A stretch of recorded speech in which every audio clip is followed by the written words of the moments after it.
দেখো, দেখা যাচ্ছে তো স্ক্রিন?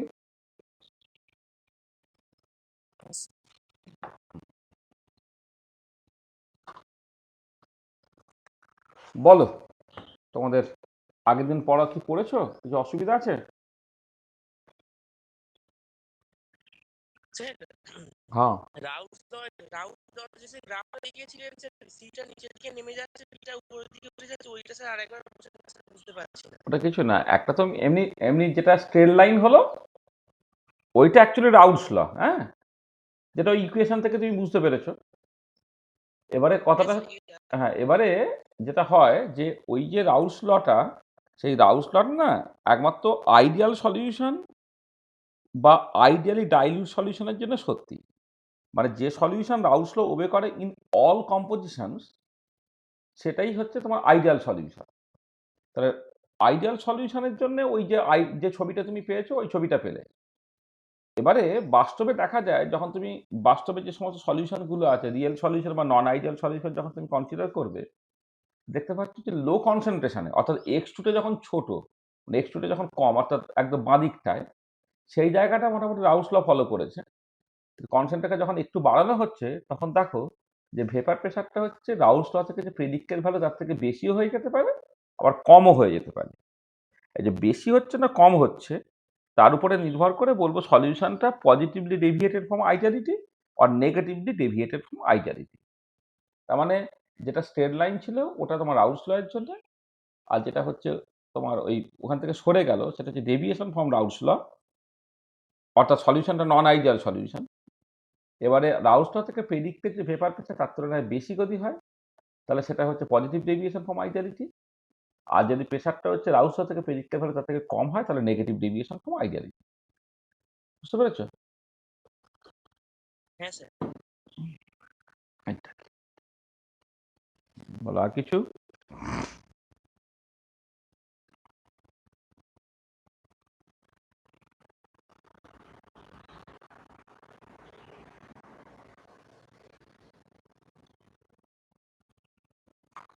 তাহলে আমরা পড়ছি তো কোয়ালিটেটিভ প্রপার্টিস, তাই তো? হাজির হলো এখন।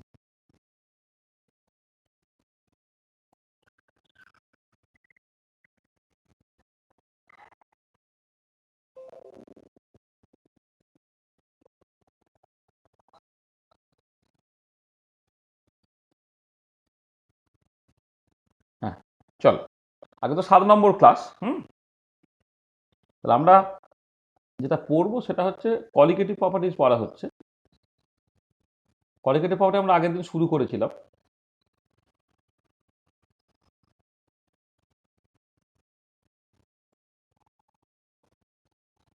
এটা আচ্ছা, কোয়ালিটেটিভ প্রপার্টিজের মধ্যে যে 4টে কোয়ালিটেটিভ প্রপার্টি আমরা আলোচনা করবো বলেছিলাম, তার মধ্যে তোমার এই relative lowering of vapour pressure, এইটা নিয়ে আমি বেশ কিছুটা আলোচনা করে দিয়েছি আর কি।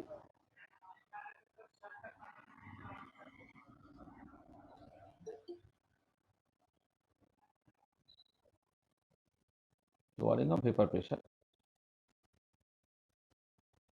এইটা এইটা আলোচনা আমরা করে নিয়েছিলাম। তারপরে বাকি যে 3টে কোয়ালিটেটিভ প্রপার্টি ছিল, একটা হচ্ছে elevation of boiling point, depression of freezing point,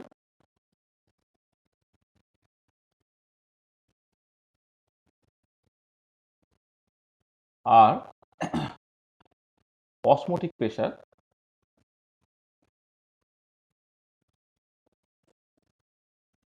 osmotic pressure, এই 3টের তোমার কোয়ালিটেটিভলি কেন এলিভেশন অফ বয়লিং পয়েন্ট হয়, কেন ডিপ্রেশন অফ ফ্রিজিং পয়েন্ট হয়, এবং কেন অটোমেটিক প্রেসার অ্যারাইজ করে, সেইগুলোকে তুমি অলরেডি পড়েছো।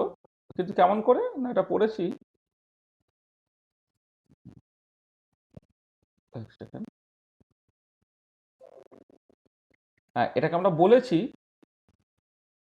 Chemical potential versus temperature plotted respect, আবার প্রেশার ভার্সেস টেম্পারেচার প্লটেড রেসপেক্টে এই জিনিসগুলোকে আমি একটু আলোচনা করেছিলাম। আচ্ছা, আজকে আমরা যে কাজটা করবো মূলত সেটা হচ্ছে যে এলিভেশন অফ বয়লিং পয়েন্ট এবং ডিপ্রেশন অফ ফ্রিজিং পয়েন্ট, এই দুটো দুটো প্রায় প্যারালালি চলে আর কি। এই দুটোর জন্য তুমি কেমন করে উম, আহ, যে ধরো যেটা ব্যাপার হয় যেগুলো সব কলিগেটিভ প্রপার্টিজ মানে কি কনসেন্ট্রেশন অফ দ্য সলিউশন বা সলিউটের মোল ফ্র্যাকশন। ওহ বাবা, এত উদ্ভট তো, পড়াতে আরম্ভ করছে আর শুধু রাখতে যাচ্ছে। হ্যাঁ, যেটা হচ্ছে যে যে এই যে বয়লিং পয়েন্টের এলিভেশন ঘটছে বা ডিপ্রেশন অফ ফ্রিজিং পয়েন্টটা ঘটছে, এবং এগুলো সব যেহেতু কলিগেটিভ প্রপার্টিজ, তাহলে কলিগেটিভ প্রপার্টিজ হওয়ার জন্য ওটা কনসেন্ট্রেশনের উপর ওটা ডিপেন্ড করে। কনসেন্ট্রেশন বা mole fraction of the solute বা number of particles of the solute তার উপর নির্ভর করে, তাদের কেমিক্যাল নেচারের উপর নির্ভর করে না।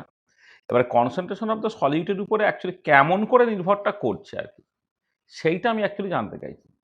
হ্যাঁ, মানে ধরো মানে একদম ডেল্টা টি যেটা এলিভেশন অফ বয়লিং পয়েন্ট, বা ডেল্টা ডেল্টা টিবি বা ডেল্টা টিএফ যেটা ডিপ্রেশন অফ ফ্রিজিং পয়েন্ট, বা অসমোটিক প্রেশারের ক্ষেত্রে সেটাকে পাই দিয়ে রিপ্রেজেন্ট করা হয়। অসমোটিক প্রেশারের এক্স্যাক্টলি পরিমাণটা কি এবং সেটা তোমার মোল ফ্র্যাকশন অফ দ্য সলিউট তার উপরে কেমন করে নির্ভর করছে, এইটা হচ্ছে আজকে আমাদের আলোচনার বিষয়। তাহলে আমরা তোমার এই তিনটে জিনিস তার ডেরিভেশনটাকে করব, এবং সেটা হচ্ছে থার্মোডাইনামিক ডেরিভেশন। আচ্ছা, ডেরিভেশন অনেক রকমভাবে করা যায়, আমি একটা পার্টিকুলার ওয়েতে ডেরিভেশন করবো, পরীক্ষাতে মোটামুটি ওটাই দেয়, সেটা হচ্ছে from the concept of chemical potential আমরা ডেরিভেশনগুলোতে করবো। তাহলে আমাদের যেটা কাজ আজকে সেটা হচ্ছে এই যে থার্মোডাইনামিক ডেরিভেশন,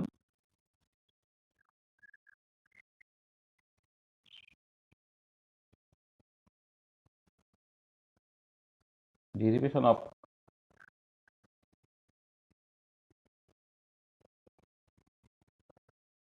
রাউস ল, সরি কি বলছি, thermodynamic derivation of elevation of boiling point, অন্য মনস্ক হয়ে গেছিল, thermodynamic derivation of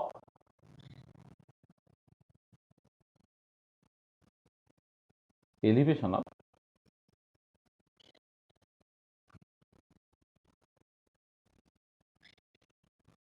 boiling point. এইটুকু পার্ট আজকে আমরা মানে প্রথমে আমরা করি আর।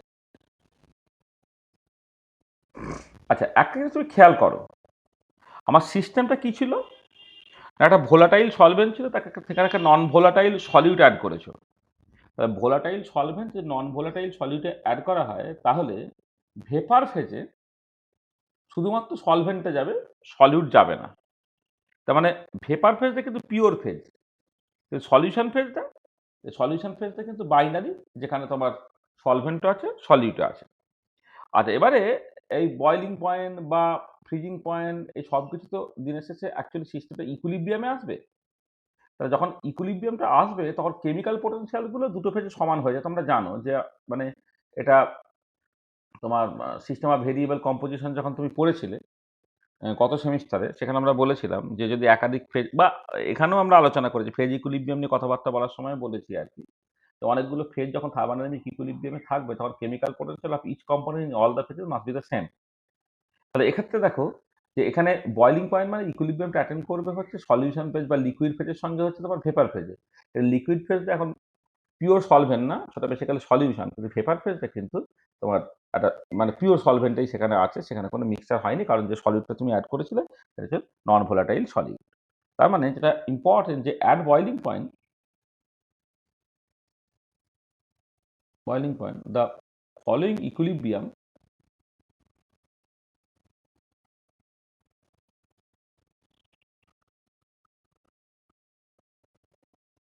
এক্সিস্ট। কি সেটা না, তোমার লিকুইড ফেজে আছে সলভেন্ট ইন সলিউশন, এইটা সে অ্যাকচুয়ালি ইকুইলিব্রিয়েট করবে pure solvent in vapour phase. তাহলে সলভেন্ট ইন সলিউশন, সলিউশনটা হচ্ছে লিকুইড ফেজে আছে আর কি। তা সলিউশনে আছে সলভেন্ট, সেটা কিন্তু পিওর না, কারণ সলভেন্টের সঙ্গে সলিউট মেশানো আছে। কিন্তু ভেপারে খেয়াল করে দেখো এখানে পিওর সলভেন্টটাই থাকবে, কারণ সলিউটটা নন ভোলাটাইল হয়ে যাওয়ার জন্য সে ভেপার ফেজে কিন্তু একটুও যাবে না। ঠিক আছে, এবং এই ইকুইলিব্রিয়ামটা মেনটেন থাকবে কোথায় না, মেনটেন থাকবে হচ্ছে অ্যাট টেম্পারেচার টিবিতে, যেটাকে তুমি বয়লিং পয়েন্ট বলছো, অ্যান্ড প্রেশার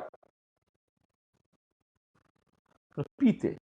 পিতে যদি নর্মাল বয়লিং পয়েন্টে কথাবার্তা বলা হয় তখন সেই প্রেশারটা হচ্ছে 1 অ্যাটমসফিয়ার। ঠিক আছে, তাহলে এখানেও তাই যে pure solvent in vapour phase সেটা ইকুইলিব্রিয়াম করবে কোথায়, অ্যাট টেম্পারেচার টিবিতে অ্যান্ড প্রেশার পিতে।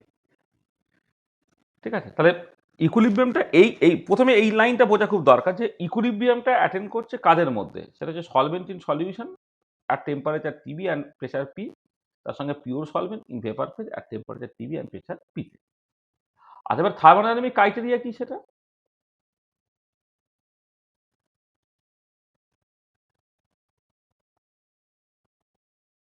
ক্রাইটেরিয়া অফ দিস ইকুইলিব্রিয়াম কি? দেখো এই কেমিক্যাল পোটেনশিয়াল, আচ্ছা সলভেন্ট মানে সাফিক্স 1 তুমি দেবে এবং সলভেন্টটা আছে কোথায় না সলিউশনে। Chemical potential of solvent in solution, যেখানে তোমার টেম্পারেচারটা হচ্ছে টিবি আর প্রেশারটা পি, এটা সমান হবে কার সাথে? কেমিক্যাল পোটেনশিয়াল অফ সলভেন্টই হলো, কিন্তু এখন সলভেন্টটা থাকছে কোথায় না পিওর ভেপারে, এটা ভেপারে থাকছে। আর এটা পিওর হওয়ার জন্য কি হবে না এটা স্টার হবে, জাস্ট পিওর বলে এটা স্টার হবে, যেখানে ওই টেম্পারেচারটা টিবি আর প্রেশারটা তোমার পি, এই দুটো যখন সমান হবে তখন অ্যাকচুয়ালি তোমার ইকুইলিব্রিয়ামটা এস্টাবলিশড হবে। ঠিক আছে, বোঝা গেল? ঠিক আছে তো? আচ্ছা আচ্ছা আচ্ছা, এবারে দেখো আমি আগের দিন একটা ডেরিভেশন করেছিলাম যে কোনো একটা মিক্সচারে বা সলিউশনে কেমিক্যাল পোটেনশিয়ালটা তুমি এইরকমভাবে লিখতে পারো যে সলিউশনে কেমিক্যাল পোটেনশিয়ালটা মানে হচ্ছে mu I equal to mu I star plus R T L N X I, সেই মতো করে এটা হলো মিউ ওয়ান,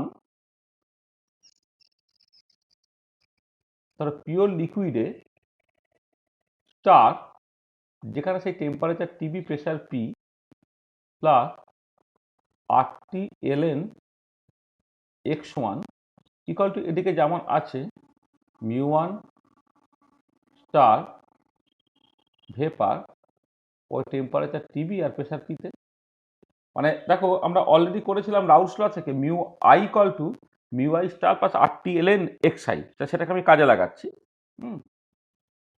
সেটা হচ্ছে যে সলিউশনে যে সলভেন্টের কেমিক্যাল পোটেনশিয়ালটা সেটা পিওর অবস্থাতে কেমিক্যাল পোটেনশিয়াল মানে পিওর লিকুইড থাকবে তার chemical potential plus R T L N X one, যেখানে এক্স ওয়ানটা হচ্ছে সলিউশনে সলভেন্টের মোল ফ্র্যাকশন, এবং এটা পাচ্ছ কোথা থেকে? এটা পাচ্ছ রাউলস ল থেকে, রাউলস ল। ঠিক আছে, এই লাইনটা বুঝতে পারলে তো?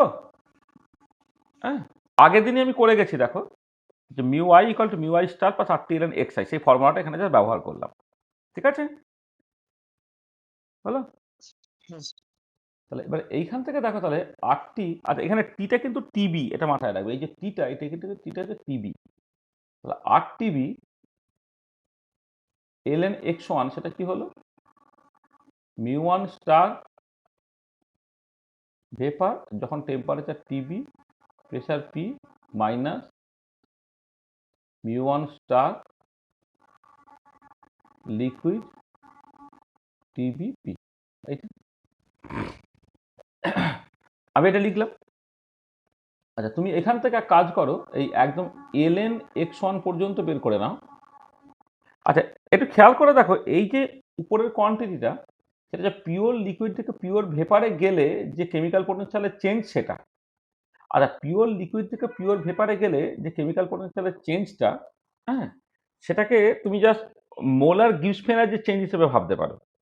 মানে মানে কেমিক্যাল পোটেনশিয়াল একটা পিওর সাবস্টেন্সের জন্য কি আছে মোলার গিভস এনার্জি, তার মানে কি এক মোল লিকুইড পিওর লিকুইড এক মোল পিওর ভেপারে গেলে যেমন জল থেকে ধরো জলীয় বাষ্প হচ্ছে এরকম আর কি, যার জন্য যে এক মোলের জন্য যে কেমিক্যাল পোটেনশিয়ালের চেঞ্জ আর কি সেইটা, তাহলে তুমি এটাকে লিখতে পারো delta vaporisation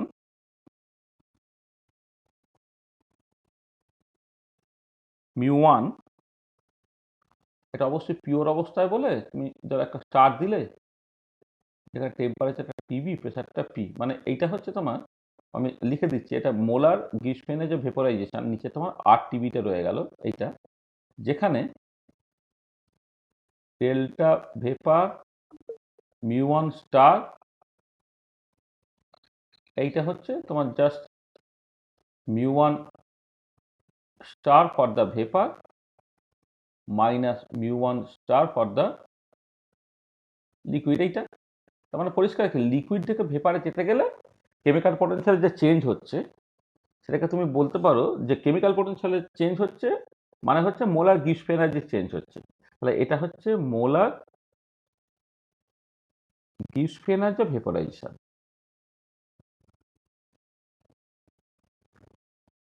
energy of vaporisation, এটা হচ্ছে molar Gibbs energy of vaporisation. এটা এটা হলো। আচ্ছা, এই পর্যন্ত তুমি করলে। আচ্ছা, এবারে আমি একটা জিনিস বলি, সেটা হচ্ছে যে তোমার গিবস হেলমোজ ইকুয়েশন আছে।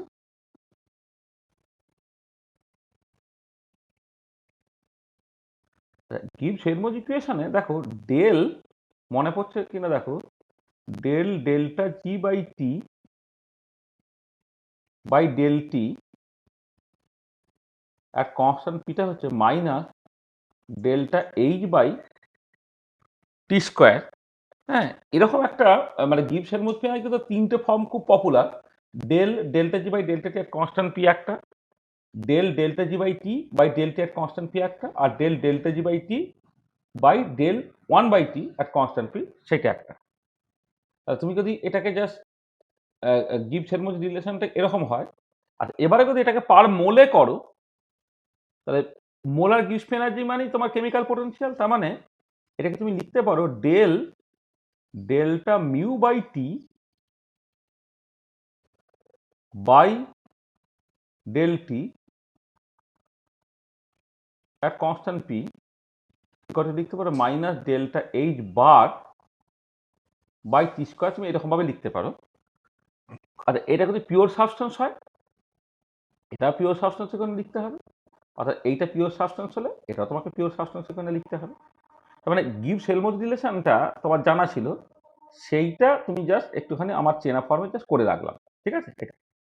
আচ্ছা, এবারে এই যে ইকুয়েশনটা আছে দেখো, সেই ইকুয়েশনটাকে কাজ করো differentiating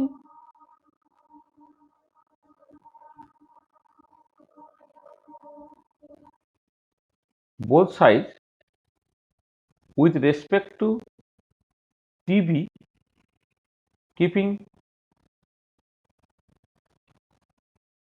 pressure as constant।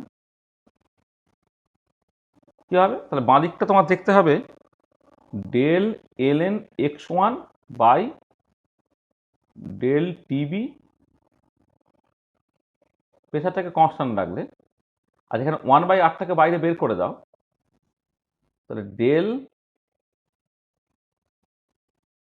Delta vaporisation mu one star temperature TB pressure P by TB by হচ্ছে তোমার ডেল ডেল টিবি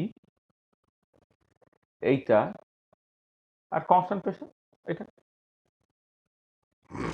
জাস্ট আমি দুদিকে টেম্পারেচার রেসপেক্টে টিবি মানে বয়লিং পয়েন্টের রেসপেক্টে ডেরিভেটিভ করলাম, কিপিং প্রেশার আজ কনস্ট্যান্ট। তাহলে এবার খেয়াল করে দেখো, তাহলে এই যে ওয়ান বাই আরটা যেমন আছে আছে, তাহলে এই যে পার্টটা তুমি এই গিবস হেলমোজ ইকুয়েশনের সঙ্গে কম্পেয়ার করে দেখো যে এই যে ইকুয়েশনটা রেখে del delta mu star by T by del T আর কনস্ট্যান্ট পিছনে minus delta H bar star by T square. দেখো এইটার সঙ্গে এই একদম একই রকমের দেখতে, তাহলে এটা কি হবে মাইনাস ওয়ান বাই আরটা আমি রেখে দিলাম, এটা হচ্ছে ডেল্টা এইচ বার স্টার এইটা, এবং এই যে ডেল্টাটা এই ডেল্টা বেসিক্যালি তোমার ভেপোরাইজেশন। এই যে প্রসেসটা এখানে কিন্তু ভেপোরাইজেশনটা আছে, তাই এইটা হচ্ছে তোমার বেসিক্যালি ভেপোরাইজেশন। এটা কার জন্য না তোমার পিওর সলভেন্টের জন্য।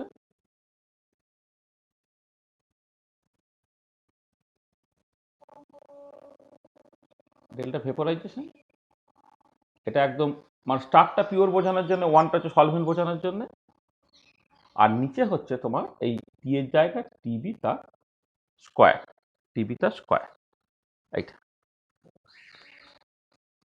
তা বুঝতে পারলো তো এটা?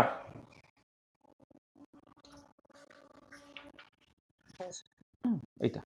আচ্ছা আচ্ছা, তাহলে তুমি এক কাজ করো, এইখান থেকে এই dln(x1) যদি করো, তা এটা ওদিকে চলে গেল, তা চলে গিয়ে কি হলো, minus delta H bar star 1 vaporisation by R TB তার স্কোয়ার ইন্টু ডিটিবি।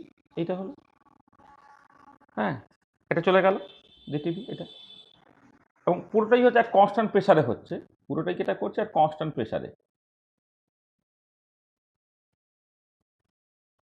এটা, তো এই রিলেশনটা তুমি পেলে। আচ্ছা, এবারে আমি এই জিনিসটাকে ইন্টিগ্রেশন করব। আর ইন্টিগ্রেশন যখন করছি, তুমি একটা জিনিস খেয়াল করে দেখো যে যখন তোমার ধরো এই x1টা হচ্ছে তোমার 1, মানে যখন x1টা 1, তাহলে x1 মানে কি, তোমার তো সলভেন্ট মানে সলিউশনে তো সলভেন্ট একটা সলিউট আছে, সলভেন্টের মোল ফ্র্যাকশন 1 মানে কি, তোমার পিওর সলভেন্ট এটা। পিওর সলভেন্ট যদি হয় তখন তার বয়লিং পয়েন্টটা ধরে নাও টিবি স্টার, পিওর বোঝালে তুমি জাস্ট টিবি স্টার লিখলে। আচ্ছা, আর যখন মোল ফ্র্যাকশনটা তোমার সত্যি সত্যি x1 হলো এইটা, হুম, মানে আমি x1 = 1 বলছি আর কি। এবার এখানে মানে মোল ফ্র্যাকশনটা x1টা যখন x1 এর সঙ্গে সমান হয়ে যাচ্ছে আর কি, তখন বয়লিং পয়েন্টটা তুমি ধরে নাও তোমার টিবি এইটা। হুম, তাহলে এবারে যদি তুমি ইন্টিগ্রেশনটাকে করো, তাহলে এই দেখো dln(x1) তার ইন্টিগ্রেশন করলে ln(x1 - ln(1) হবে, ln(1) যে 0, তাহলে বাঁ দিক থেকে ln(x1) হলো, বাঁ দিকটা হয়ে গেল তোমার ln(x1). লিমিটটা খুব ভালো করে খেয়াল করো, লিমিটটা হচ্ছে x1 যখন 1, অর্থাৎ একটা পিওর সলভেন্ট, তার করসপন্ডিং বয়লিং পয়েন্টটা টিবি স্টার লিখছি। আর যখন সলভেন্টের সলিউশনে সলভেন্টের মোল ফ্র্যাকশন x1, তখন তার বয়লিং পয়েন্ট ধরো টিবি হয়ে গেছে এটা। আচ্ছা, এবারে এই পার্টটা যখন তুমি ইন্টিগ্রেশন করবে, তুমি প্রথমে যে কাজটাকে করো এইটা একটু বাইরে বের করে দাও, minus delta H bar star 1 by আরটা তুমি বাইরে বের করে দাও প্রথমে। দেখো এই যে এই জিনিসটা তুমি ধরে নাও যে এটা independent of temperature within the temperature range TB star to TB. তাহলে এটা ইন্টিগ্রেশনের বাইরে বেরিয়ে চলে এলো, আরটা বাইরে বেরিয়ে ছিল, তাহলে পড়ে রইলো কত, minus DT by T square. তাহলে তুমি ডিটি বাই টি এর যদি মানে ডিটি বাই টি স্কোয়ারের যদি তুমি ইন্টিগ্রেশন করো, তাহলে -1/t হয়, তাহলে অলরেডি কিন্তু মাইনাসটা ছিল, তাই এটাকে তুমি প্লাস করে দাও, কিন্তু 1/টিবি হয়ে গেল। তার লিমিটটা বসিয়ে দিচ্ছ টিবি স্টার্ট থেকে টিবি অবধি, ঠিক আছে এইটা। আচ্ছা, এইখানে আমি ধরে নিয়েছি we have assumed that delta h bar star 1 vaporization is independent of temperature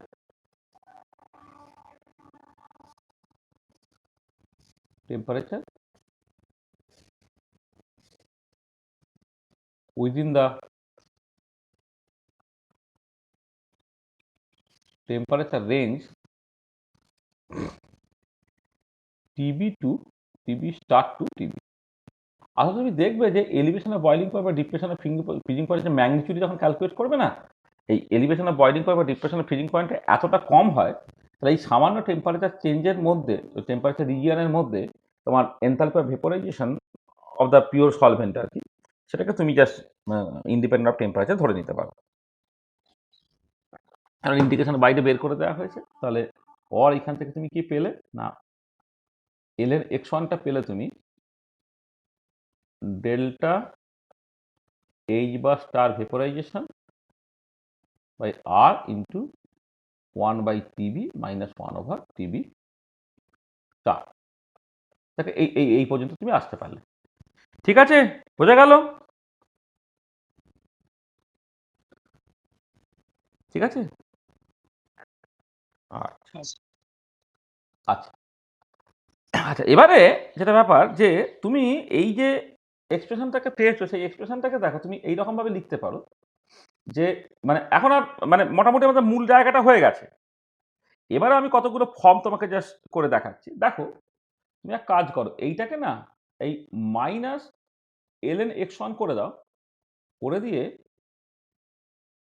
এই ডান দিকে মানে ব্র্যাকেটের ভেতরে যে টার্মটা সেটাকে জাস্ট উল্টে দাও, মানে এটাকে তুমি 1/TB স্টার মাইনাস 1/TB লেখো, এটা এইভাবে লেখো।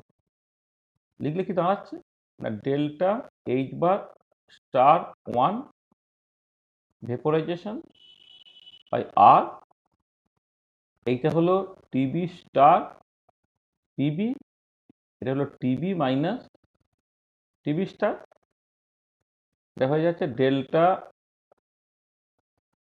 H bar star vaporisation. আর এইটা হচ্ছে ডেল্টা টিবি, যেখানে দেখো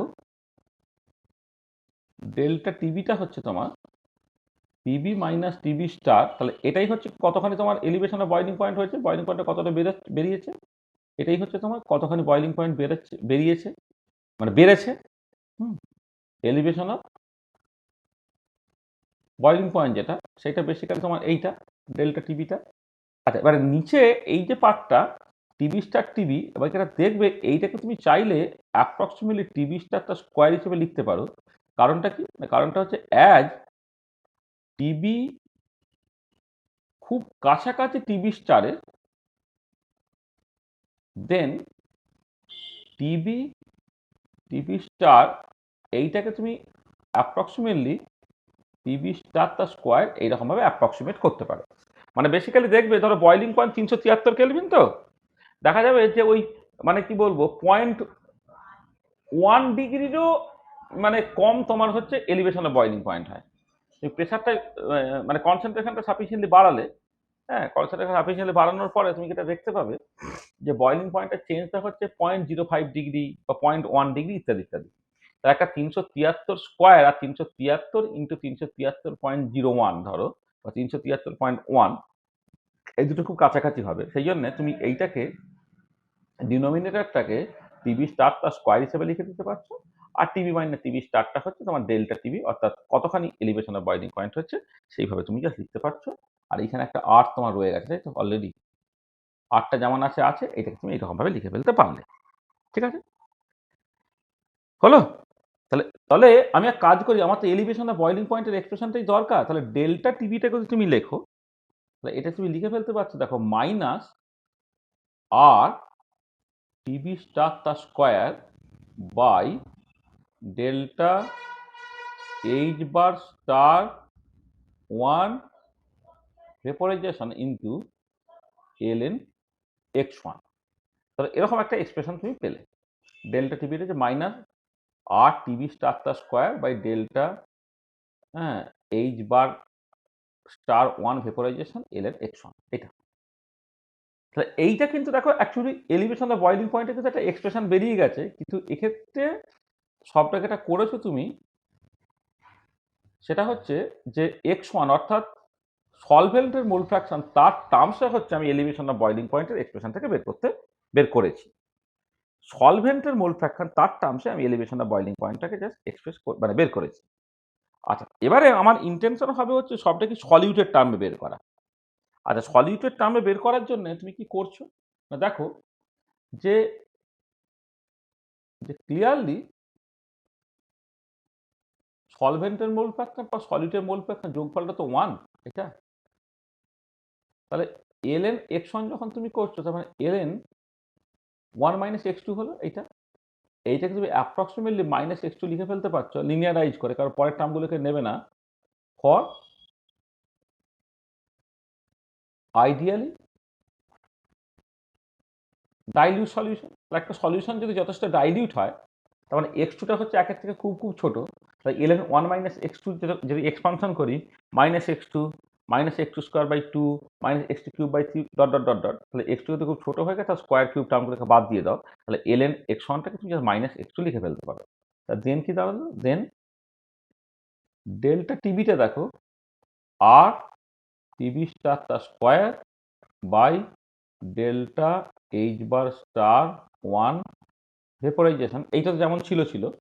আর এবারে এই যে মাইনাস ln x1টাকে তুমি জাস্ট x2 বসিয়ে দাও, মানে ln x1টাকে যদি মাইনাস x2 বসাও, তাহলে সব মাইনাস মাইনাস কেটে গিয়ে এখানে জাস্ট সিম্পলি তোমার x2 হয়ে গেল, x2 হয়ে গেল। তাহলে এটা দেখে দেখো এইখানে যে এটা বেরোলো সেটা সেই এলিভেশন অফ বয়লিং পয়েন্টের এক্সপ্রেশনটাই বেরোলো, কিন্তু এখন দেখো ওটা সলিউটের যে মোল ফ্র্যাকশন তার টার্মসে তুমি বলতে পারছো। আগেরটা ছিল সলভেন্টের টার্মসে তুমি বলছো, এখন তুমি সলিউটের টার্মসে তুমি বলছো। আর এখানেও আমরা থামবো না, আমরা আরেকটু পপুলার ফর্মে জিনিসটাকে নিয়ে যাব। ধরো এখানে যেমন মোল ফ্র্যাকশনের টার্মসে লিখছি, ঠিক একই রকমভাবে যদি ওটা আমি মোলাল কনসেন্ট্রেশনের টার্মসে লিখি, ধরো আমি বললাম যে late concentration of the solute in solution, এটা হচ্ছে ধরো m মোলাল, মোলার নয়, মোলাল সলিউশন। হ্যাঁ, আমি একটা কোশ্চেন খুব পড়ে যে কেন কলিগেটিভ প্রপার্টি মেজারমেন্টে বা কলিগেটিভ প্রপার্টি এক্সপেক্ট করতে গিয়ে মোলার কনসেন্ট্রেশন ব্যবহার না করে তুমি মোলাল কনসেন্ট্রেশন ব্যবহার করো। আমি সেটা একটু পরে বলছি তোমার কেন মোলাল কনসেন্ট্রেশন ব্যবহার করা হচ্ছে। আচ্ছা, এবারে দেখো তাহলে মোলাল কনসেন্ট্রেশন মানে কি? এম মোলাল মানে হচ্ছে এইটা equivalent to m mole of solute is in 1 kg of solvent। 1 KG সলভেন্টে যদি m মোল সলিউট থাকে, এখানে হচ্ছে m মোলাল সলিউশন। এটা ঠিক আছে, এটা আচ্ছা। তাহলে তুমি দেখো যখন তুমি জাস্ট তাহলে হেন্স যখন mole fractions of the solute in সলিউশনটা তুমি করবে, সেটা কি হবে? এটা যে সলিউট দেওয়া আছে m মোল, ঠিক আছে, বাই সলভেন্টের পরিমাণটা কত হবে? সলভেন্টে তোমার 1 কেজি থাকে, তাকে যদি তার সলভেন্টের মোলার মাস m1 দিয়ে তুমি ভাগ করে দাও, m1 দিয়ে, যে m1টার ইউনিটটা সার্টেনলি হচ্ছে কেজি পার মোলে আমি নেব, এটা যদি তুমি নাও প্লাস m এইটা, মানে দেখো না তোমার, আচ্ছা এক সেকেন্ড, ধরো তোমার সলিউটের মোল ফ্র্যাকশন মানেটা কি? সলিউটের মোল ফ্র্যাকশন মানে হচ্ছে সলিউটের নাম্বার অফ মোলস বাই সলভেন্টের নাম্বার অফ মোলস প্লাস সলিউটের নাম্বার অফ মোলস। সলিউটের নাম্বার অফ মোলস তো m মোলাল সলিউশনে m মোল সলিউট আছে, তাহলে m, এখানে n টু জায়গায় আমি m লিখলাম। তাহলে সলভেন্ট কতটা আছে না 1 কেজি সলভেন্ট আছে। তাহলে 1 কেজি সলভেন্ট যদি তোমার থাকে, তাহলে 1 কেজিকে তুমি যদি তার মোলার মাস দিয়ে ভাগ করে দাও, তাহলে কত মোল আছে সেটা তুমি পেয়ে গেলে।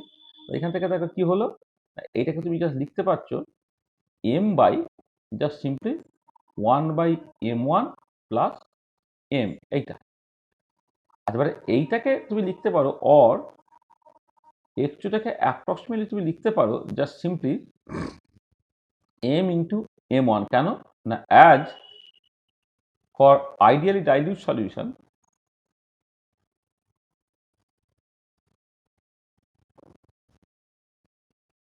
সলভেন্টের number of moles must greater than the সলিউটের নাম্বার অফ মোলস। আচ্ছা, সলভেন্টের number of moles 1 by m1, this will be much greater than m। তাহলে 1 বাই m1 যদি মাস গ্রেটার দ্যান m হয়, তাহলে ডিনোমিনেটরে এমটাকে ছেড়ে দাও, ছোট এমটাকে, তাহলে এটা হয়ে যাবে কত, m ইন্টু m1 হয়ে গেল। তোমরা দেখো এখানে mole fractions of the solute in solution, সেটাকে তুমি এইরকমভাবে লিখতে পারো। যদি একটা m মোলাল সলিউশন নাও, এটা m ইন্টু m1 এইরকমভাবে তুমি লিখতে পারছো। ঠিক আছে, এই জায়গাটা বোঝা গেছে? আছে? তাহলে তুমি ডেল্টা টিভির ওই এক্সপ্রেশন, জায়গাটা স্যার আগের দিনও বলেছিলেন। হ্যাঁ আগের দিনও একই কথা হয়েছিল, হ্যাঁ আগের দিনও ওই রকম ভাবে করা যায় আর কি। হ্যাঁ, মানে ওই ওই যে অ্যাপ্রক্সিমেশনটা আইডিয়ালি ডাইলিউট সলিউশন বা ভেরি ডাইলিউট সলিউশনের জন্য, সেটা সবেতেই থাকবে। মানে আগের দিন করেছো, এখন করেছো, এরপরে যখন আমি ডিপ্রেশনের ফ্রিজিং পয়েন্ট করবো, তখনও দেখবে তুমি একই রকম ভাবে জিনিসটাকে লিখছো আর কি। ঠিক আছে? তাহলে এটা হচ্ছে তুমি লিখলে। আচ্ছা, এবারে দেখো তুমি এই এই যে এইখানে যে x2টা ছিল, মানে এলিভেশন অফ বয়লিং পয়েন্টের এক্সপ্রেশনে x2 এর জায়গায় m ইন্টু m1টা বসিয়ে দাও। তাহলে দেয়ারফর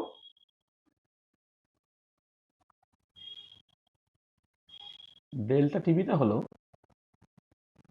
আর টিভি স্টার তার square by delta H bar star 1, এইটুকু ছিল। আর তার সঙ্গে হয়ে গেল তোমার m ইন্টু m1। অর তুমি এটাকে লেখো delta TB equal to KB into small m, আমি এরকম ভাবে লিখলাম, যেখানে যেখানে কেবিটা তাহলে কত, এই স্মল এমটা বাদ দিয়ে বাকি যেটা পড়ে আছে সবটা আর টিবি স্টার তার স্কোয়ার ইন্টু M1 বাই হচ্ছে ডেল্টা এইচ বা স্টার 1 এইটা। তো এইটা হলো, তাহলে এইটা হচ্ছে actually final expression for elevation of boiling point. তাই এইটাই হচ্ছে আমার final expression, final expression of elevation of boiling, মানে thermodynamic derivation of elevation of boiling point যদি তোমাকে বের করতে হয় এই পর্যন্ত তোমাকে করে দিতে হবে। তাহলে এইখানে যে কেবিটা, এই কেবিটা দেখো, এটাকে এটাকে বলা হয় তোমার বয়েলিং পয়েন্ট এলিভেশন কনস্ট্যান্ট বা মোলাল এবুলিওস্কোপিক কনস্ট্যান্ট। এটা হচ্ছে তোমার মোলাল এবুলিওস্কোপিক।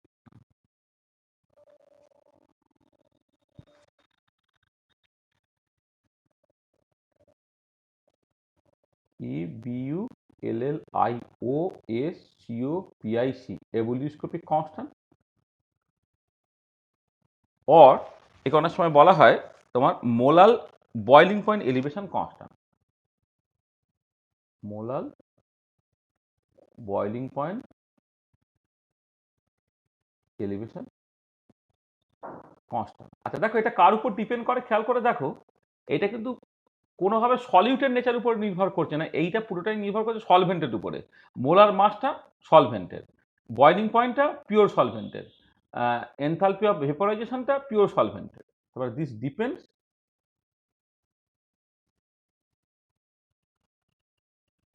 only on the nature of the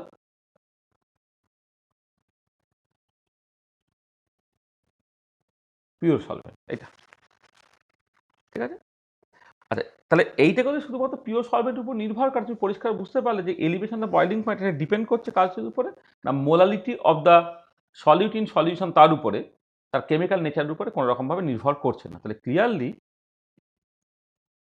delta TB depends only on the concentration, বলছি concentration or molality of the solute in solution, not on its chemical nature, not on its chemical nature। Chemical নেচারের উপরে সেটা কিন্তু নির্ভর করছে না, not on its chemical nature, ঠিক আছে। তাহলে hence it is A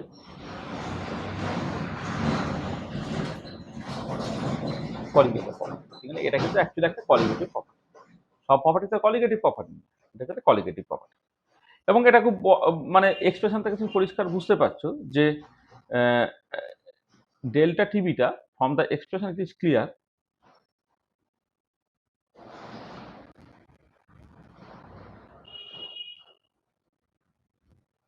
from the expression it is clear that delta T B যেটা হচ্ছে টিবি মাইনাস টিবি স্টার, সেটা অ্যাকচুয়ালি তোমার গ্রেটার দ্যান জিরো, কারণ ডান দিকে যে কোয়ান্টিটিগুলো আছে কখনো নেগেটিভ হতে পারে না। তাহলে এখান থেকে দেখো টিবিটা গ্রেটার দ্যান টিবি স্টার, এটা ইমপ্লাই করবে কি দেয়ার ইজ অ্যান এলিভেশন। মানে আগে তো বয়েলিং পয়েন্টের চেঞ্জটা দেখেছিলাম, এবার টেম্পারেচারটা বাড়ছে না কমছে, বয়েলিং পয়েন্ট বাড়ছে না বা বাড়ছে নাকি কমছে, হ্যাঁ সেটা দেখার জন্য তুমি দেখতে পাচ্ছ ডেল্টা টিবি যেটা টিবি মাইনাস টিবি স্টার করেছে, টিবি স্টারটা হচ্ছে পিওর সলভেন্টে আর টিবিটা হচ্ছে সলিউট অ্যাড করার পরে এটা গ্রেটার দ্যান জিরো হচ্ছে, TB greater than TB star হচ্ছে, তারপরে there is an elevation of boiling, ঠিক আছে। তাহলে বয়েলিং পয়েন্টের অ্যাকচুয়ালি এলিভেশন হচ্ছে তুমি সেটা দেখতে পাচ্ছ, ঠিক আছে। দেখো বুঝতে পারলে?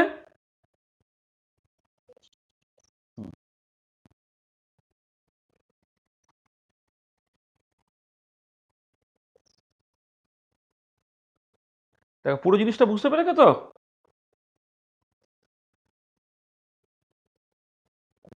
হ্যাঁ আচ্ছা স্যার। আচ্ছা ঠিক আছে। আচ্ছা ধরো তুমি মানে মোটামুটিভাবে একটু বোঝার চেষ্টা করি যে এলিভেশন অফ বয়লিং পয়েন্টটা মোটামুটিভাবে কীরকম রেঞ্জে হয়। আচ্ছা, এই কেবির ভ্যালুটা একটুখানি বলি যে এভোলিউশনস্কোপিক কনস্ট্যান্ট কেবি, ধরো অ্যাকোয়াস সলিউশন যদি তুমি কনসিডার করো, তাহলে এই কেবি ফর ওয়াটার যদি আমি ক্যালকুলেট করি কেমন হবে? কেবিটার এক্সপ্রেশনটা কত ছিল? আর টিবি স্টারটা square into molar mass of the solvent by delta H bar star vaporisation 1, এই তো এটা। আচ্ছা, আমি যদি এসআইএ করি তাহলে আরটা হচ্ছে 8.314 জুল পার কেলভিন পার মোল।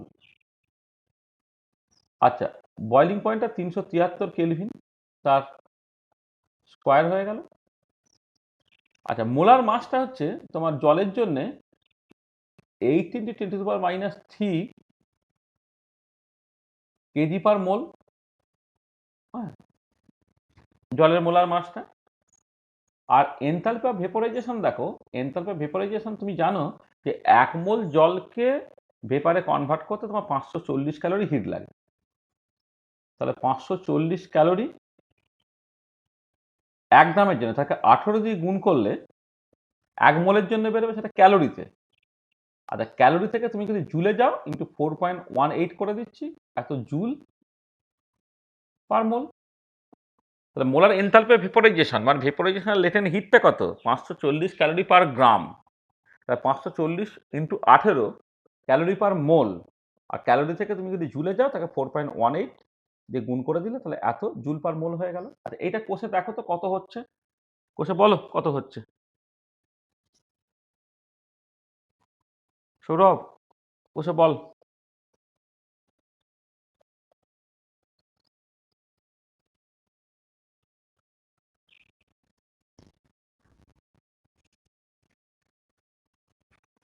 করছিস তো একটু নাকি? হুঁ হ্যাঁ একটা বল। হ্যাঁ স্যার বলছি। কর, করে বলো।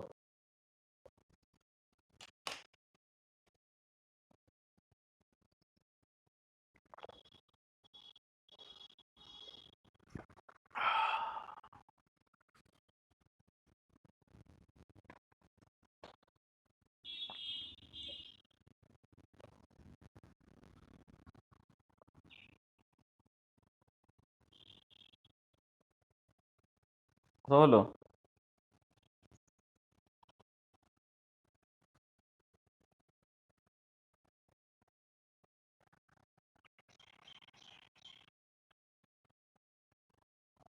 পাঁচশো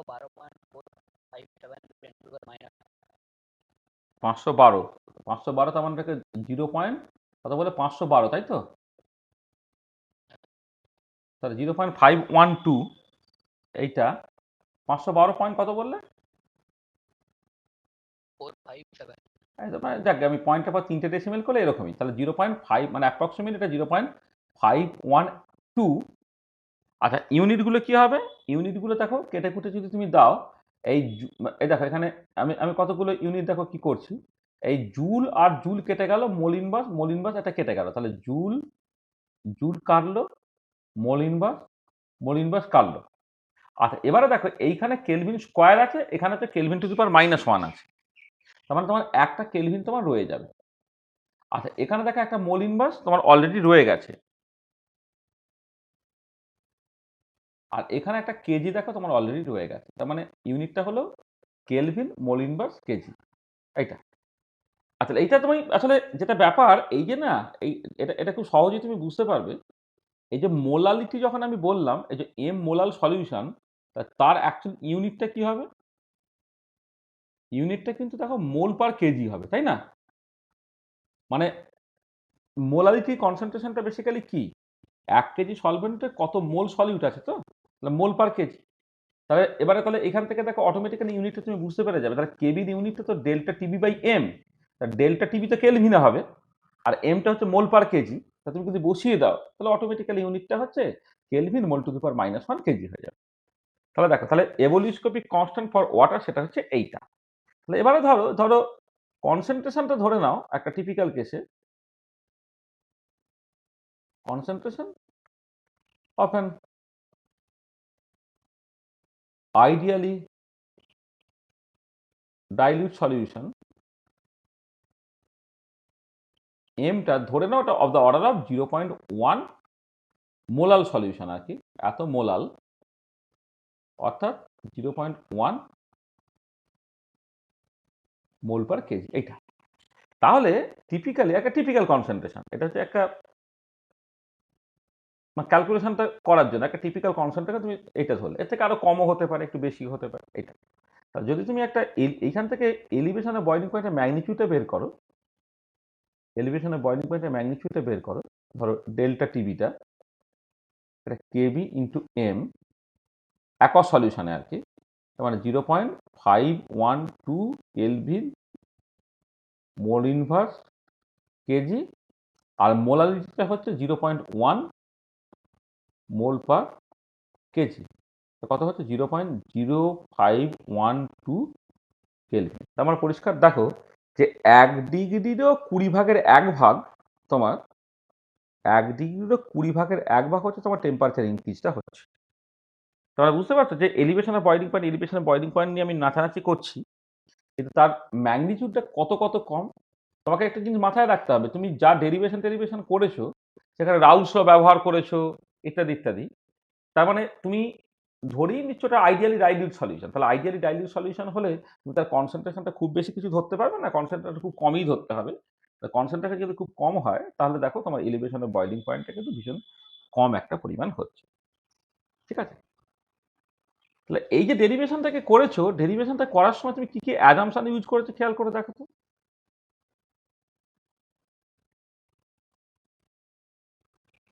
অ্যাজাম্পশনস ইউজ যেগুলো, প্রথম কথা হচ্ছে যে আমি 1 নম্বর ধরেছি যে solution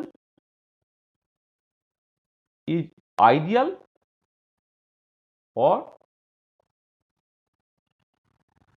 ideally dilute such that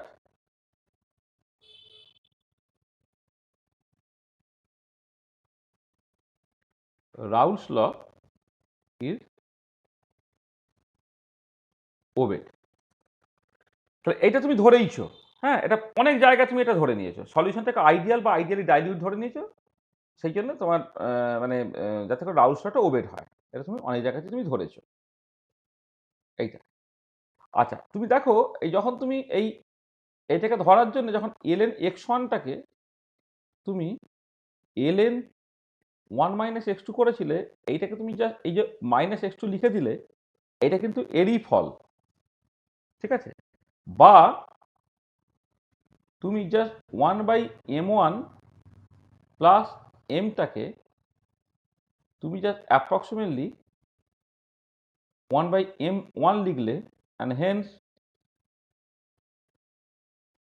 m/1/m1 plus এমটাকে তুমি অ্যাপ্রক্সিমেটলি m1 লিখলে, এটাকে তুমি লিখলে, এটা দেখো সেই আইডিয়াল বা আইডিয়ালি ডাইলিউট সলিউশন বলেই কিন্তু তুমি কাজটাকে করতে পেরেছো, এটা।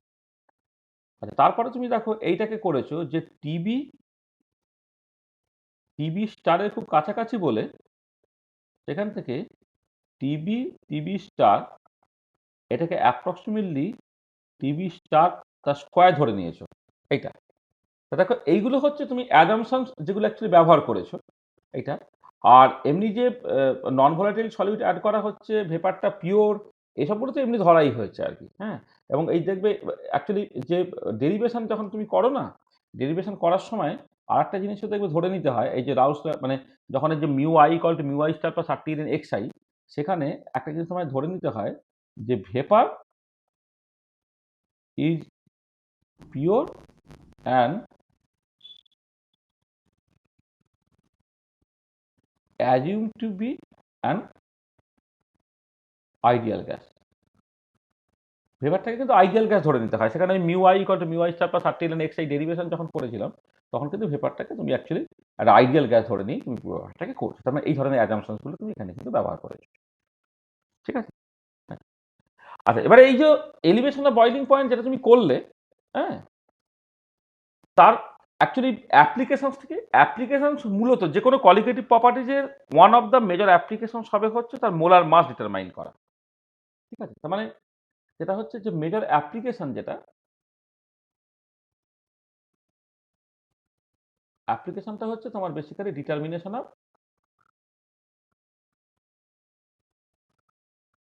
Of molar mass. কেমন করে? দেখো, যেহেতু এলিভেশন অফ বয়লিং পয়েন্টটা হচ্ছে তোমার কেবি ইন্টু এম, যদি এমন হতো if KB is known, then we can get m from the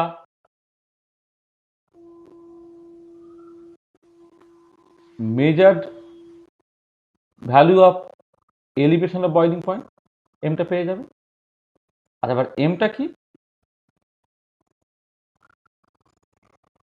মানে mটা কি? mটা হচ্ছে 1 লিটার সলভেন্টে তুমি কত, এক কেজি সলভেন্টে তুমি কত মোল সলিউট অ্যাড করেছো। হ্যাঁ, এই mটা হচ্ছে তোমার বেসিক্যালি তুমি লিখতে পারো যে কতখানি পরিমাণ নিয়েছো, তাকে তুমি জাস্ট এই মোলার মাস দিয়ে তুমি জাস্ট বেসিক্যালি ভাগ করলে, এটা।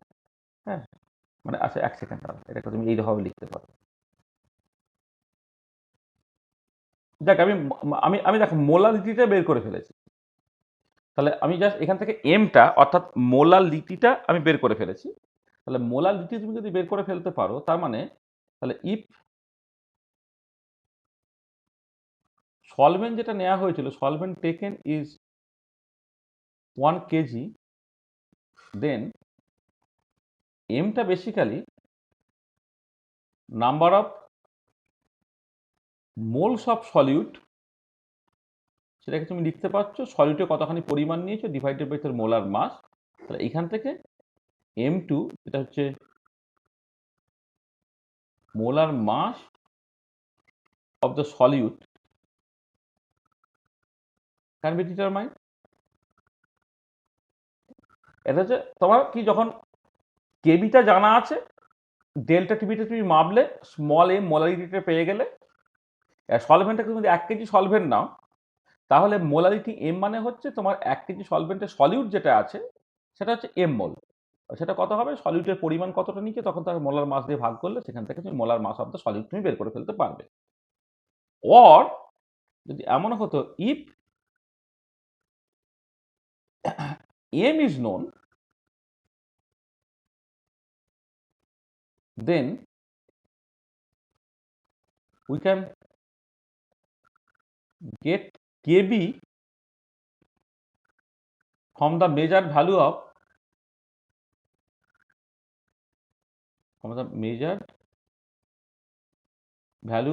elevation of boiling point, তুমি কেবিটা পেয়ে গেলে। আচ্ছা, এবারে নাও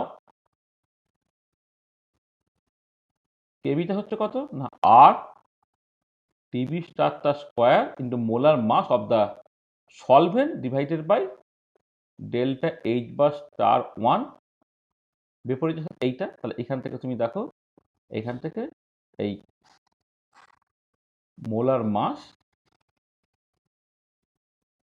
অফ দ্য সলভেন্ট M1টা তুমি পেয়ে যাবে কেমন করে, K B delta H bar star 1 vaporisation divided by R TB star তার স্কোয়ার। মানে এই ইনফরমেশনগুলো তোমার দেওয়া থাকবে, মানে কত মোলাল সলিউশন নিয়ে তুমি জানো, এলিভেশন অফ বয়লিং পয়েন্টের ভ্যালুটা তুমি মেজার করে ফেললে। তাহলে মেজার করে ফেললে তুমি সেখান থেকে জাস্ট এভোলিউস্কোপিক কনস্ট্যান্ট, যেটা মোলাল এভোলিউস্কোপিক কনস্ট্যান্ট কেবিতে তুমি পেয়ে গেলে।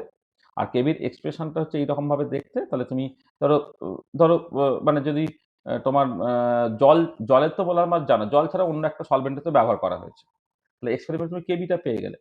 এবারে তার জন্য তোমার যদি নর্মাল যে বয়লিং পয়েন্ট তোমার যদি বলে দেয়, তার যদি এনথালপি অফ ভেপোরাইজেশন বলে দেয়, তাহলে সেখান থেকে তুমি কিন্তু মোলার মাসটাকে বের করে ফেলতে পারছো। ঠিক আছে, বোঝা গেল? হ্যাঁ স্যার।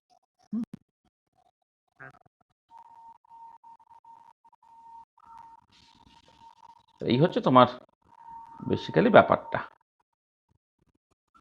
তাহলে দেখো, তাহলে মোটামুটি ভাবে এই এলিভেশন অফ বয়লিং পয়েন্ট নিয়ে যে আলোচনাগুলো করার কথা সেটা আমরা করে ফেললাম। হ্যাঁ, তাহলে এলিভেশন অফ বয়লিং পয়েন্ট নিয়ে যে যে জিনিসগুলোকে বলার কথা সেটা আমরা বলে ফেললাম। এবার আমরা চলে আসবো হচ্ছে তোমার ডিপ্রেশন আর ফ্রিজিং পয়েন্ট। আচ্ছা দেখো, এই ডিপ্রেশন আর ফ্রিজিং পয়েন্ট, আচ্ছা এইটাকে বলে নাও, এই যেসব কথাবার্তা বলেছি সেখানে প্রত্যেকটা জিনিস তোমার কাছে পরিষ্কার হয়েছে তো? কোনো জায়গায় কোনো অ্যাম্বিগুইটি বা কোথাও কোনো ডেরিভেশনের জায়গায় কোথাও কোনো মানে আমি sloppy কথাবার্তা বলেছি এরকম মনে হচ্ছে না তো?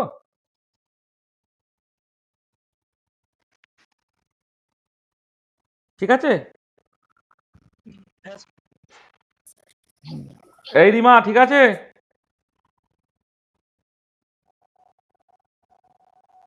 রিমা? রিমা বেরিয়ে গেল নাকি? ও তো জয়েন করলো শেষে দেখলাম।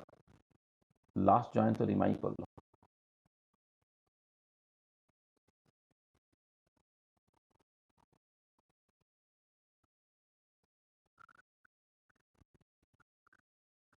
নেক্সট হচ্ছে থার্মোডাইনামিক ডেরিভেশন অফ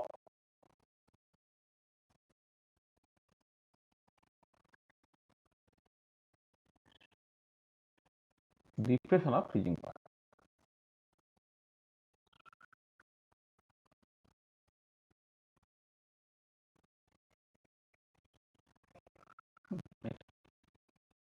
আচ্ছা, ফ্রিজিং পয়েন্ট নিয়ে তুমি যখন কথাবার্তা বলবে তখন অ্যাকচুয়ালি ইকুইলিব্রিয়ামটা কাদের মধ্যে অ্যাটেন্ড করবে?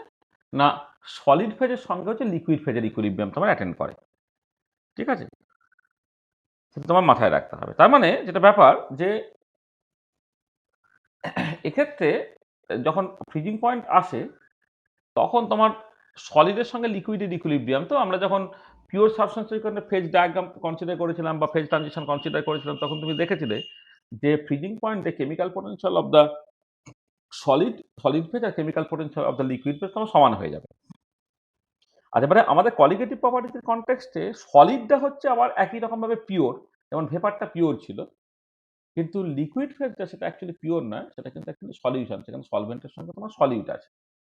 তার মানে এখানে যেটা ব্যাপার সেটা হচ্ছে এই যে তোমার যে অ্যাট ফ্রিজিং পয়েন্ট,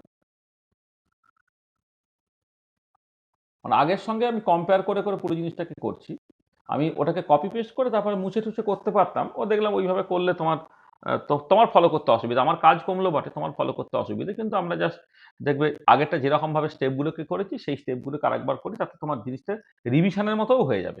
তা কোথায় কোথায় পরিবর্তনগুলো হবে আমি তোমাকে পরিষ্কারভাবে বলে দিতে পারবো। At freezing point the following equilibrium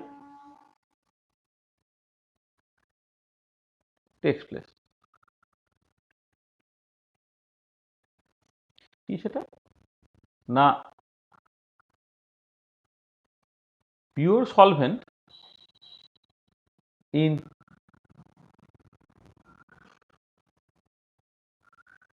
solid phase at temperature Tf and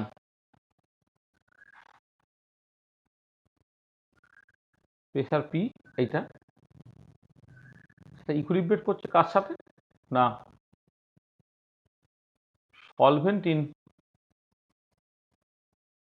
solution. Solvent in solution, কারণ লিকুইড ফেজটা হচ্ছে তোমার actually solution. Solvent in solution at temperature Tf and pressure P। তাহলে আগেরটা কি ছিল? সলভেন্ট ইন সলিউশন, এর সঙ্গে ইকুইলিব্রেট করছিল পিওর সলভেন্ট ইন ভেপার ফেজে। এখন কিন্তু pure solvent in liquid phase, তার সঙ্গে ইকুইলিব্রিয়ামটা আসছে কার? সলভেন্ট ইন সলিউশন, ওই একই টেম্পারেচার ফ্রিজিং পয়েন্ট এবং প্রেশার পিতে। তা থার্মোডাইনামিক ক্রাইটেরিয়াটা কি?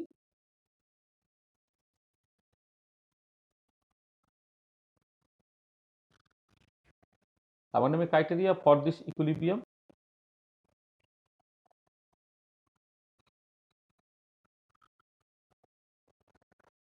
সেটা হচ্ছে chemical potential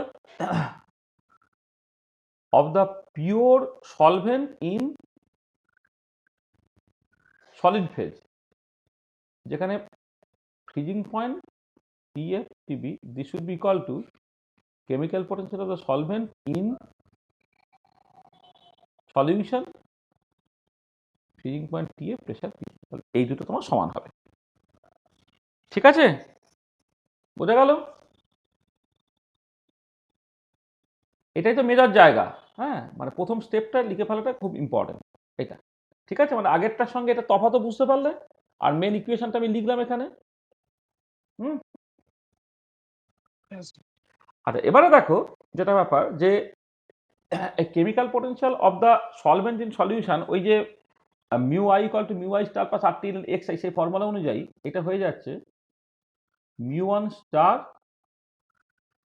for the liquid phase T F P plus R T L N X one. এটা ফর্ম রাউসটা তুমি পেয়েছো।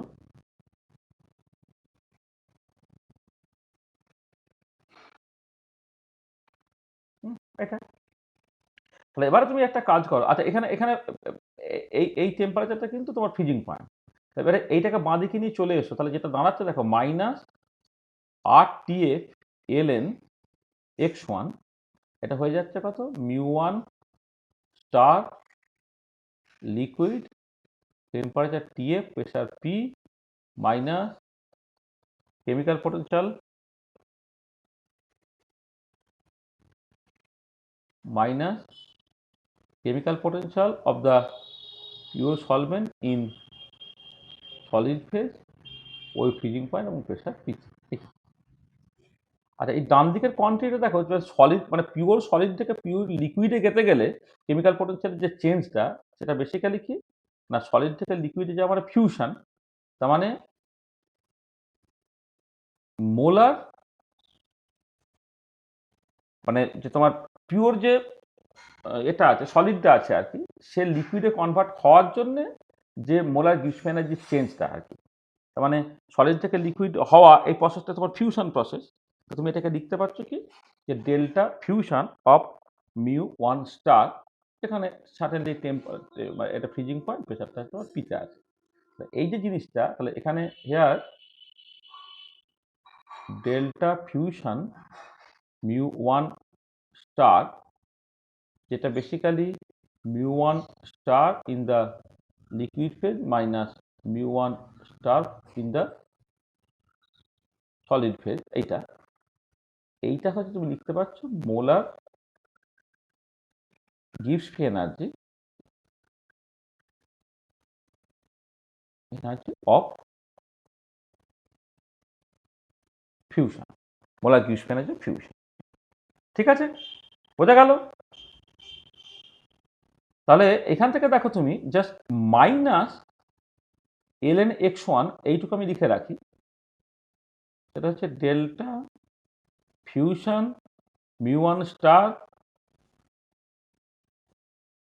টেম্পারেচার টিএফ প্রেসার পিতে, এটা ভাগ হয়ে গেল তোমার আর টিএফ দিয়ে। এইটা এই পর্যন্ত হলো। ঠিক আছে। আচ্ছা, এবারে তুমি এক কাজ করো, এটাকে ডেরিভেটিভ করো with respect to T F keeping pressure at constant. তাহলে differentiating both sides,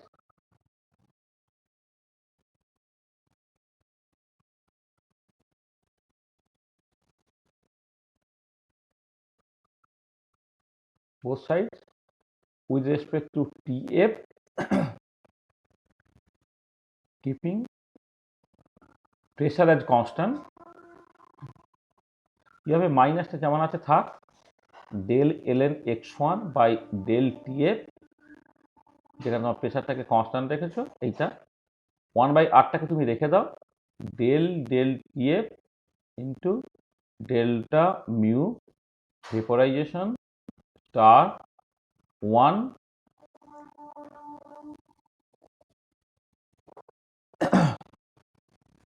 by TF, তার এই টেম্পারেচার টিএফ প্রেশারটা পি যেমন আছে এইটা, প্রেশারটাকে কনস্ট্যান্ট রেখে এইটা। আর এবারে এই যে জিনিসটা, সেটা তুমি লিখতে পারছো minus one by R delta H bar star one, ও ভেপোরাইজেশন না গো, ফিউশন, এটা ভেপোরাইজেশন লেখা আছে, প্রসেসটা তো ফিউশন, এইটা বাই টিএফ তার স্কোয়ার। এটা ছিল, আমি এখানে একটা মাইনাস মানে এটা এটা এটা কোথা থেকে পেলে না, ফ্রম গিভস হেরমোজ ইকুয়েশন।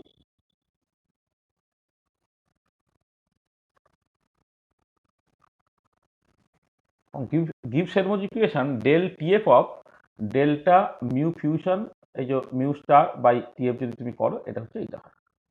আমি গিভস হেলমোজ ইকুয়েশনটা আগে ব্যবহার করেছিলাম, ঠিক সেই মতো করে দিলাম এইটা। মাইনাস মাইনাস বাদ চলে গেল, তাহলে এখান থেকে দেখো কি হলো, আর ডি এল এন এক্স ওয়ান এটা হয়ে যাচ্ছে তোমার মাইনাস আর মাইনাস বাদ চলে গেছে, তার মানে তোমার হচ্ছে delta fusion star one by R TF plus square into DTF. এটা হলো, তুমি এটা ইন্টিগ্রেট করো, যখন এক্স ওয়ানটা হচ্ছে ওয়ান, তখন টিএফটা হচ্ছে তোমার টিএফ স্টার, যখন এক্স ওয়ানটা এক্স ওয়ান, তখন তোমার যে ফ্রিজিং পয়েন্ট ধরে নাও তোমার টিএফ, তাহলে এটা কত দাঁড়াচ্ছে না, এলএন এক্স ওয়ান হয়ে গেল। এলএন এক্স ওয়ান আর এলএন ওয়ান করলে জিরো হয়ে যাবে, আর এইটা হয়ে যাবে কত, minus delta H bar star one fusion by আর।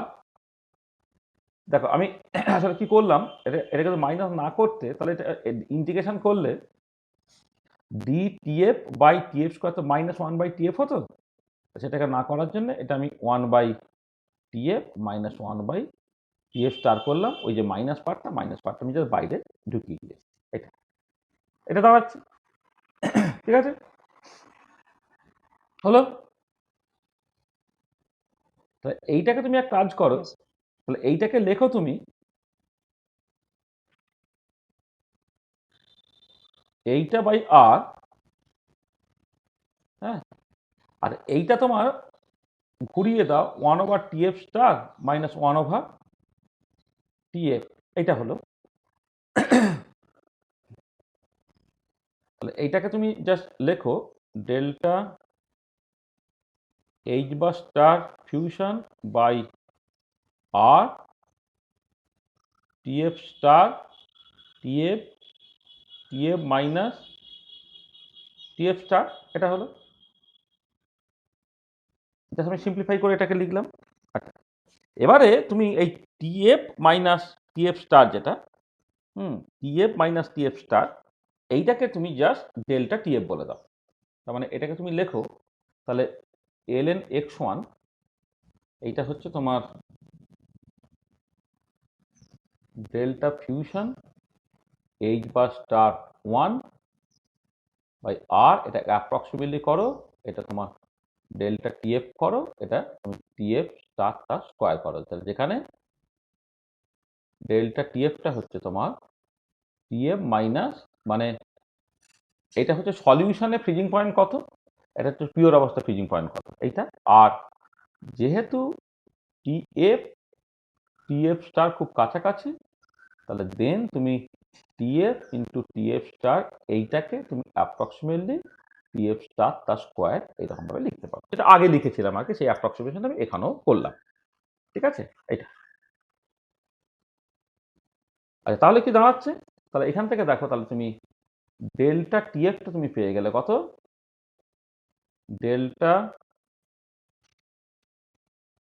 আচ্ছা আটটা আগে লিখে দিই, সরি, ডেল্টা টিএফটা হচ্ছে R TF star square R TF star তার square into L N X one divided by, এটাকে এখানে অন্যরকম দেখতে পারি, কনস্ট্যান্ট পার্টটাকে আলাদা করে ওইটাকে আলাদা করে দেয়, এইটা divided by molar enthalpy of fusion for the pure solvent into L N X one. দেখো এইটা হচ্ছে তোমার সকল, বা এক কাজ করি, এখানে মাইনাস করে দিই, এখানে মাইনাস করে দিই, এখানে মাইনাস করে দিই, দুদিকে দুটো মাইনাস করে দিলাম।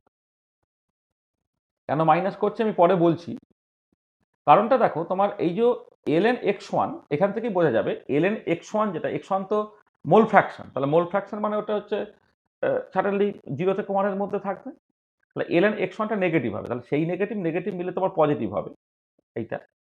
সেখানে আমি যেটা করেছি যে এখানে মাইনাস ডেল্টা টিএফ করেছি, জাস্ট টিএফ না করে, মানে আগেরটা যেমন ডেল্টা টিবি করেছিলাম, তার বদলে এখানে আমি করছি মাইনাস ডেল্টা টিএফ করছি, জাস্ট ডেল্টা টিএফ না করে। তাহলে দুটো জিনিস একই রকমের দেখতে হবে।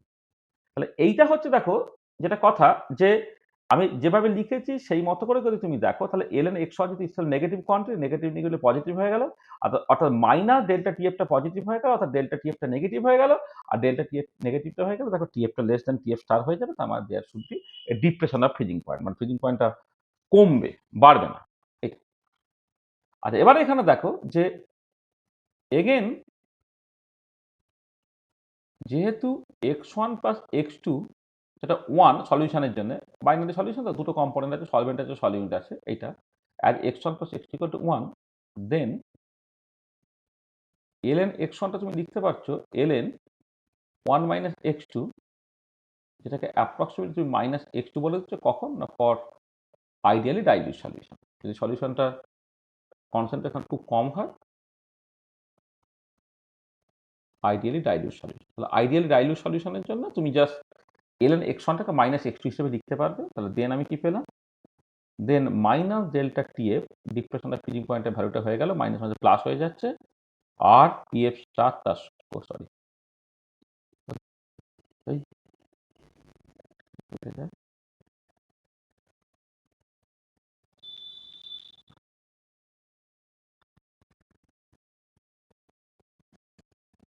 হ্যাঁ এটা হচ্ছে ডেল্টা আর টিএফ স্টার তার স্কোয়ার হলো বাই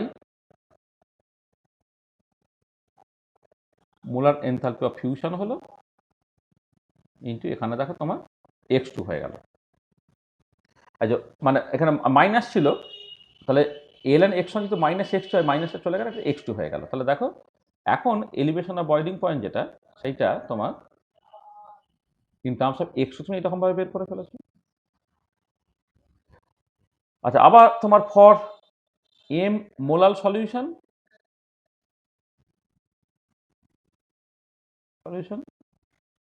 x তুমি লিখছো কত m by 1 by m1 plus m একদম আগের মতোই হ্যাঁ এটাকে তুমি জাস্ট m ইন্টু m1 বলে দিচ্ছ যেখানে m1টা হচ্ছে molar mass of the solvent mass of the solvent in K G per মোলে মানে কেজি পার মোলে molar mass of the solvent যদি হয় তাহলে x এর জায়গায় m ইন্টু m1 তুমি লিখে ফেলতে পারছো m মোলাল সলিউশন মানে সলিউশনের কনসেন্ট্রেশন হচ্ছে m মোলাল তাহলে এটা তুমি এখানে বসিয়ে দাও কি দাঁড়াচ্ছে তাহলে দেন মাইনাস ডেল্টা টিএফ এটা হয়ে গেল আর টিএফ স্টার তার square into m1 divided by delta H bar fusion star 1 into m এটা और তুমি লেখো minus delta TF equal to তোমার কে এফ ইন্টু এম এরকম ভাবে তুমি লিখলে মানে ওক্ষেত্রে যেমন ডেল্টা টিবিটা ছিল কেবি ইন্টু এম এখানে মাইনাস ডেল্টা টিএফ হলে কে এফ ইন্টু এম হলো যেখানে কে এফটা হয়ে যাচ্ছে তোমার আর টিএফ স্টার তার square into m1 divided by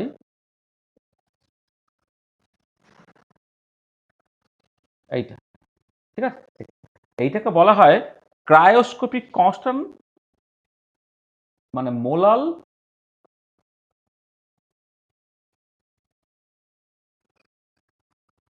ক্রায়োস্কোপিক constant molar cryoscopic constant অথবা এটাকে তুমি বলতে পারো molal freezing point depression constant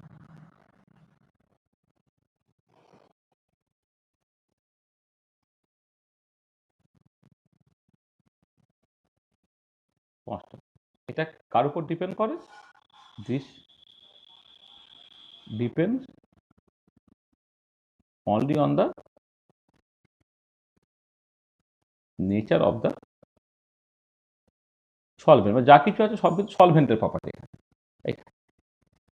ঠিক আছে তাহলে এবারে দেখো পরিষ্কার যে যেহেতু তোমার ক্লিয়ারলি মাইনাস ডেল্টা টিএফটা এইটা অ্যাকচুয়ালি গ্রেটার দ্যান জিরো অর্থাৎ minus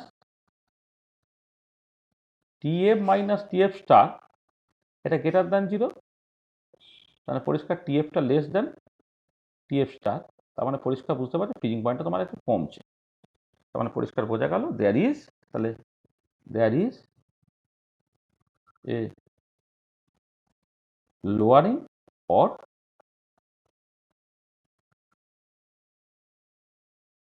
depression of freezing point, ঠিক আছে। There is a lowering or depression of freezing point, ঠিক আছে। বোঝা গেল, তাহলে ফ্রিজিং পয়েন্টটা তোমার কিন্তু অ্যাকচুয়ালি কমছে।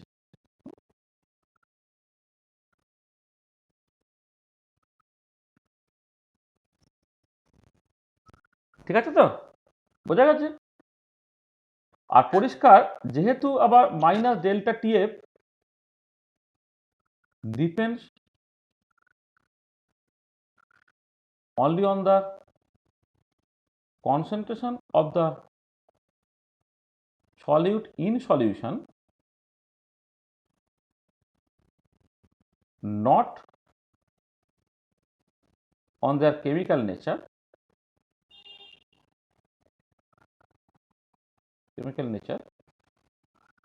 so hence it is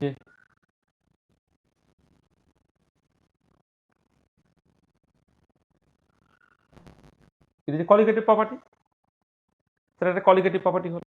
তাহলে দেখো, তাহলে ডেরিভেশনটা বুঝতে পেরেছো যে তুমি ওইটা যেমন ভাবে করেছিলে এখানে তুমি ঠিক এক্স্যাক্টলি সেই রকম ভাবে ডেরিভেশনটাকে করলে। তাহলে এক্ষেত্রে একটা অ্যাজাম্পশন যে সমস্ত তুমি ইউজ করেছো আগের মতোই, অ্যাজাম্পশন ইউজ হচ্ছে, আমি লিখে দিচ্ছি সেম অ্যাজ বিফোর। মানে এলিভেশন অফ বয়লিং পয়েন্টের ডেরিভেশনের ক্ষেত্রে যে অ্যাজাম্পশন তুমি ব্যবহার করেছো এই ডিপ্রেশন অফ ফ্রিজিং পয়েন্টের ডেরিভেশনের ক্ষেত্রেও কিন্তু তুমি সেই অ্যাজাম্পশনই ব্যবহার করছো। তাই অনেক সময় না পরীক্ষায় যখন কোশ্চেন পড়ে দেখবে এটা আমার এলিভেশন অফ বয়লিং পয়েন্ট বা ডিপ্রেশন অফ ফ্রিজিং পয়েন্টের এক্সপ্রেশন বের করতে বলেছে, তার সঙ্গে বলে দিয়েছে যে মেনশন দ্য অ্যাজাম্পশনস ইনভলভ, কি কি অ্যাজাম্পশনস তুমি এখানে ব্যবহার করেছো সেটা কিন্তু তোমাকে একটুখানি ভালো করে বুঝে নিতে হয়। আর এটা ঠিক আছে, এটা আচ্ছা। এখানে একটা জিনিস বলি যে তুমি একটুখানি এলিভেশন অফ বয়লিং পয়েন্ট আর ডিপ্রেশন অফ ফ্রিজিং পয়েন্ট, হ্যাঁ, তাদেরকে যদি রিলেটিভ কম্পারিজন করো তাহলে এই কেএফ এর ভ্যালুটাকে বের করো অ্যাকোয়াস সলিউশনে, তাহলে তুমি বুঝতে পারবে যে এলিভেশন অফ বয়লিং পয়েন্ট যতটা হয় ডিপ্রেশন অফ ফ্রিজিং পয়েন্ট কিন্তু তার থেকে বেশি হয়। তোমাকে একটু দেখাচ্ছি, ধরো মানে ফর ওয়াটার কেএফটা আমি দেখতে চাইছি।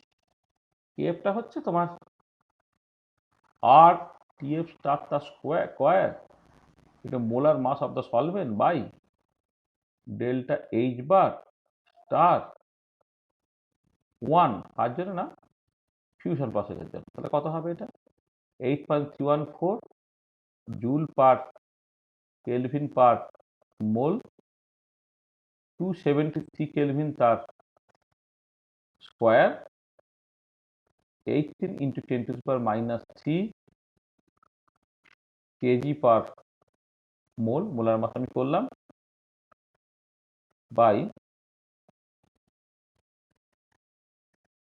মোলার এনথালপি অফ ফিউশন যেটা সেটা হচ্ছে তোমার মানে 1 গ্রাম বরফকে জলে কনভার্ট করতে 80 ক্যালোরি হিট লাগে, তাহলে 80 ইন্টু 18 এটা ক্যালোরি হলো ইন্টু 4.18 এইটা জুল পার মোল হয়ে গেল। এটা করে বলো তো কত হচ্ছে?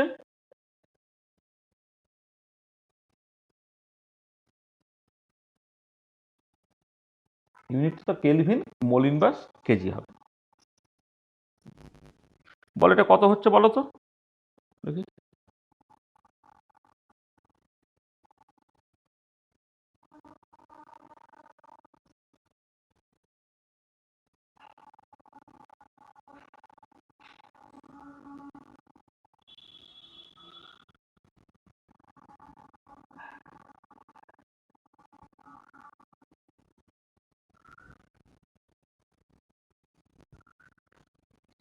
কত হচ্ছে সৌরভ?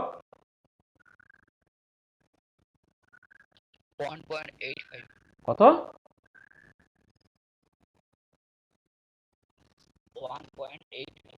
1.85 1.85 এইটা মানে আগে যেটা ছিল 0.52 এর মতো সেটা হয়ে গেল 1.85, প্রায় 4 গুণের মতো বেড়ে গেল। এবারে ধরো তুমি একটা টিপিক্যাল সিচুয়েশনে ধরো একটা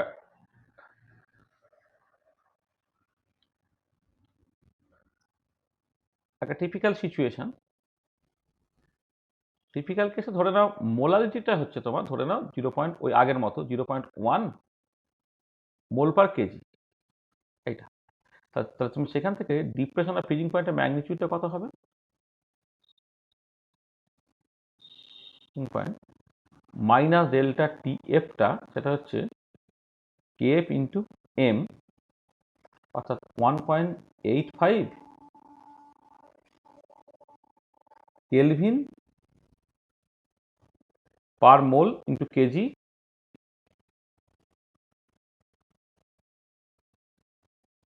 পার মোল ইন্টু কেজি, তাহলে তুমি গুণ করছো 0.1 মোল পার কেজি দিয়ে, তাহলে সেটা হয়ে যাচ্ছে কত? 0.185 কেলভিন।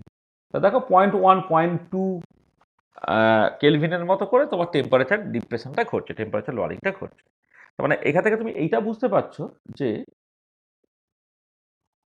মাইনাস ডেল্টা টিএফ অর্থাৎ ডিপ্রেশন আর ফ্রিজিং পয়েন্টের ম্যাগনিটিউডটা, সেটা কিন্তু তোমার এলিভেশন বা বয়লিং পয়েন্টের যে ম্যাগনিটিউড আছে তার তুলনায় বেশি। হ্যাঁ, মানে তুমি যদি অ্যাকোয়াস সলিউশন কনসিডার করো, তাহলে বয়লিং পয়েন্টটা যতটা বাড়ে, ফ্রিজিং পয়েন্টটা কিন্তু তার থেকে অনেকটা বেশি বাড়ে, মানে 3 গুণ 4 গুণ বেশি বাড়ে, কিন্তু দুটোই স্টিল খুব কম। আগেরটার ক্ষেত্রে দেখলে 1 ডিগ্রির 20 ভাগের 1 ভাগ হচ্ছে, এখানে 1 ডিগ্রির হয়তো 5 ভাগের 1 ভাগ হচ্ছে। হ্যাঁ, যেটা তোমার খুব ভালো যদি থার্মোমিটার না হয়, তাহলে এগুলো আবার বোঝাও খুব কঠিন আর কি, মাপাও বেশ কঠিন হয়। আর এর যে অ্যাপ্লিকেশন আর কি, অ্যাপ্লিকেশন ওই একই অ্যাপ্লিকেশন। অ্যাপ্লিকেশন হচ্ছে ডিটারমিনেশন অফ মোলার মাস,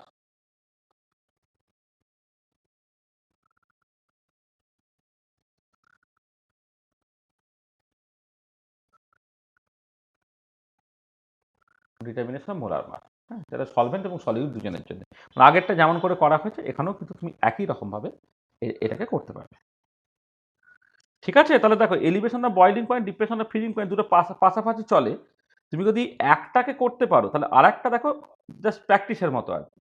তাহলে পরীক্ষায় যখন পড়ে দেখবে দুটোই কখনো পড়ে না, দুটোর মধ্যে একটা পড়ে। গত বছরে যেটা পড়ে গেছে এবছর অন্যটা পড়ার সম্ভাবনা আছে অ্যান্ড সো অন। এটা একে ৩টে যে ডেরিভেশন আমরা করব, ৩টের মধ্যে একটা তোমার প্রত্যেক বছরে মোরাললেস যায় বেশ ৪ নম্বর ৫ নম্বর দিয়ে। Elevation of boiling point, depression of freezing point আর অসমোটিক প্রেশার। হ্যাঁ, আমি অসমোটিক প্রেশারটা এখনই করব। হ্যাঁ, এই ৩টে ডেরিভেশনের মধ্যে কিন্তু তোমার একটা ডেরিভেশন ইউজুয়ালি তোমার পরীক্ষায় দেয়। আর ডিটারমিনেশন অফ মোলার মাস এটা আমি আর আলাদা করে করলাম না। মানে মানে এটা হচ্ছে আহ, এটা হচ্ছে তোমার basically similar to that of the previous test.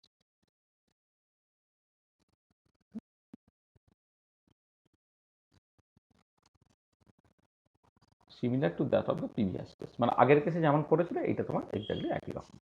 Similar to that of the previous test. দেখো ঠিক আছে এই পর্যন্ত?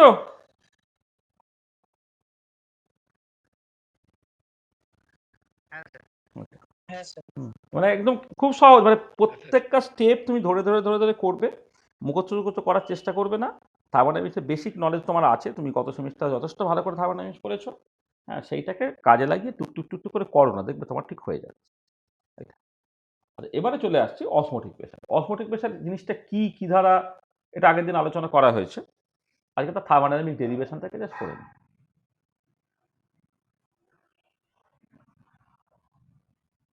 থার্মোডাইনামিক ডেরিভেশন অফ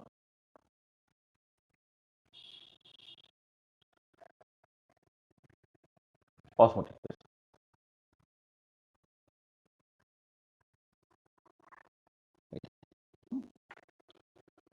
দেখো আমরা যখন অসমোটিক প্রেশার নিয়ে কথাবার্তা বলেছিলাম, তখন এরকম একটা সিচুয়েশন ভেবেছিলাম।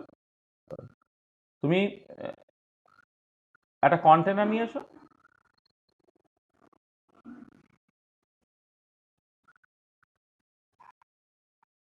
এই কন্টেনারটা তুমি সেপারেট করেছো by semi permeable membrane.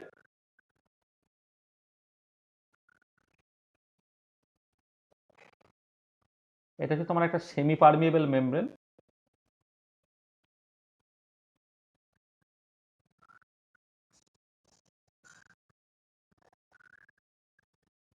ml। আচ্ছা, এবারে আমি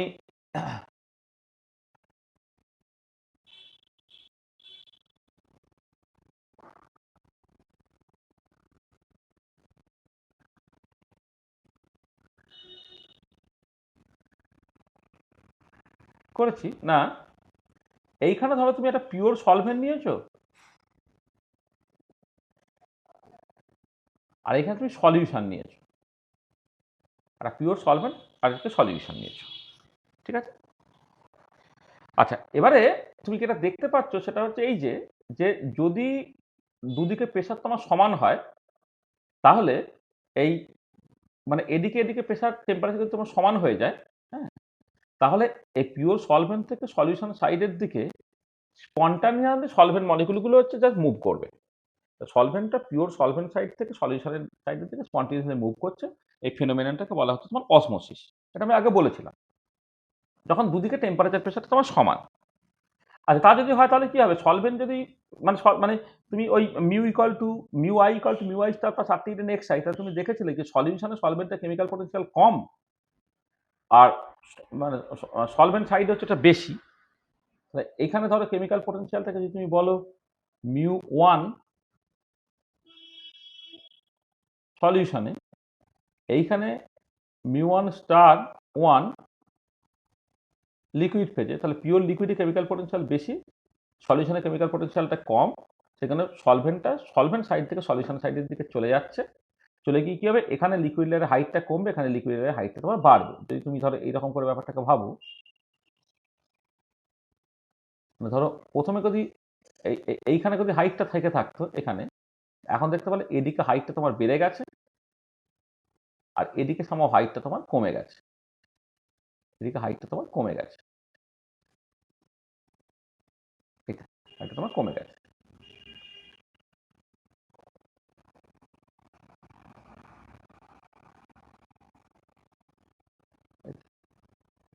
তাহলে পরিষ্কার দেখো যে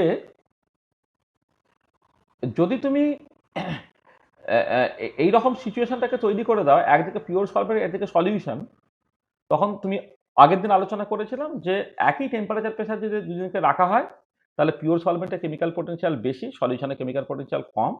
মানে পিওর সলভেন্ট থেকে সলিউশন সাইডের দিকে স্পন্টিনিয়াসলি তোমার লিকুইডটা ফ্লো করবে। ফ্লো করে কি হবে না, এদিকে লিকুইড কালামের হাইটটা কমবে, এদিকে লিকুইড কালামের হাইটটা তোমার বাড়বে। করে যখন ইকুইলিব্রিয়াম এসে যাবে, তখন কি হবে না, এদিকে কেমিক্যাল পটেনশিয়াল এদিকে কেমিক্যাল পটেনশিয়াল সমান হয়ে গেল। তার মানে অ্যাট ইকুইলিব্রিয়াম তোমার কি হচ্ছে? দেখো, অ্যাট ইকুইলিব্রিয়াম যেটা দাঁড়াচ্ছে সেটা হচ্ছে যে chemical potential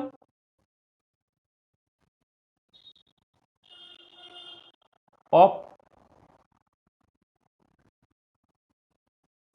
pure solvent at chemical potential of pure solvent at temperature T and pressure P should be equal to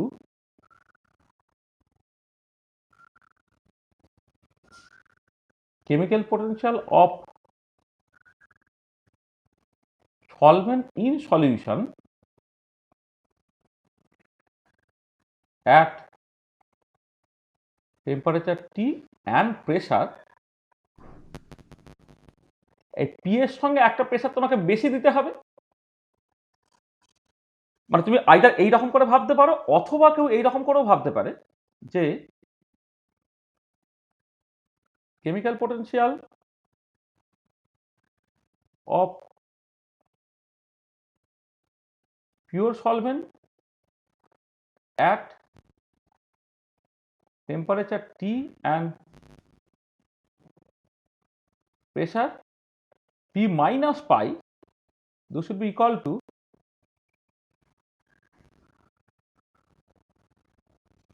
chemical potential of solvent in solution at temperature T and pressure P। তার মানে দেখো, তাহলে আমি বলেছিলাম equilibrium attend করার জন্য তোমাকে either solvent সাইডে কিছুটা প্রেশার কমিয়ে দিতে হবে, অথবা সলিউশন সাইডে প্রেশার তোমাকে কিছুটা বাড়িয়ে দিতে হবে, ঠিক আছে? তবে তোমার ইকুইলিব্রিয়ামটা অ্যাটেন্ড করবে। তাহলে দেখো, তাহলে ইকুইলিব্রিয়াম যখন পৌঁছাবে তখন এই দুটোর মধ্যে যে কোনো একটা কন্ডিশন তোমাকে ভাবতে হবে। তাহলে আমি লিখলাম, ধরো আমি লিখলাম যে এই প্রথমটাই ধরো ফলো করছি, যে কেমিক্যাল পোটেনশিয়াল অফ কার না pure solvent in liquid phase যখন temperature T pressure P, this should be equal to chemical potential of the solvent in solution যখন টেম্পারেচার টি প্রেসারটা পি প্লাস পাই। এইটা মানে এই পরেরটা দিয়ে করলেও একই ব্যাপার। হ্যাঁ, মানে এটা তুমি জাস্ট এটা টি পি মাইনাস পাই করলে, এটা হচ্ছে টি আর পি করলে, দুটো এক্স্যাক্টলি একই ব্যাপার। তাহলে প্রথমে দেখো এই জিনিসটাকে তুমি লেখো যে μ1 star liquid temperature T pressure P plus pi plus RTLN x1 from Raoult's law. মানে সলিউশনে সলভেন্টের কেমিক্যাল পোটেনশিয়াল, পিওর অবস্থাতে কেমিক্যাল পোটেনশিয়াল বা RTLN x1 হয়ে গেল ফ্রম রাউলস ল। এইটা ঠিক আছে। তাহলে তুমি এক কাজ করো, এবারে এইটাকে এই মাইনাস RTLN x1টাকে বাঁ দিকে নিয়ে না, বাকিটা ডান দিকে পাঠিয়ে দাও। তাহলে মাইনাস RTLN x1 সেটা হয়ে যাচ্ছে তোমার μ1 স্টার অর্থাৎ লিকুইড যখন টেম্পারেচারটা টি প্রেসারটা P plus pi minus μ1 star liquid যখন টেম্পারেচার টি প্রেসারটা তোমার পি। ঠিক আছে, এটা তাহলে কি হলো দেখো, যেটা করলে যে মাইনাস RTLN x1টা বেসিক্যালি কি হলো, সেই pure solvent liquid phase temperature দুটো সমান আছে, তার প্রেসারটা পি থেকে পি প্লাস পাইতে গেলে যে যে কেমিক্যাল পোটেনশিয়াল চেঞ্জটা হচ্ছে সেইটা। আচ্ছা, আমরা কি জানি, we know for a pure substance and at constant temperature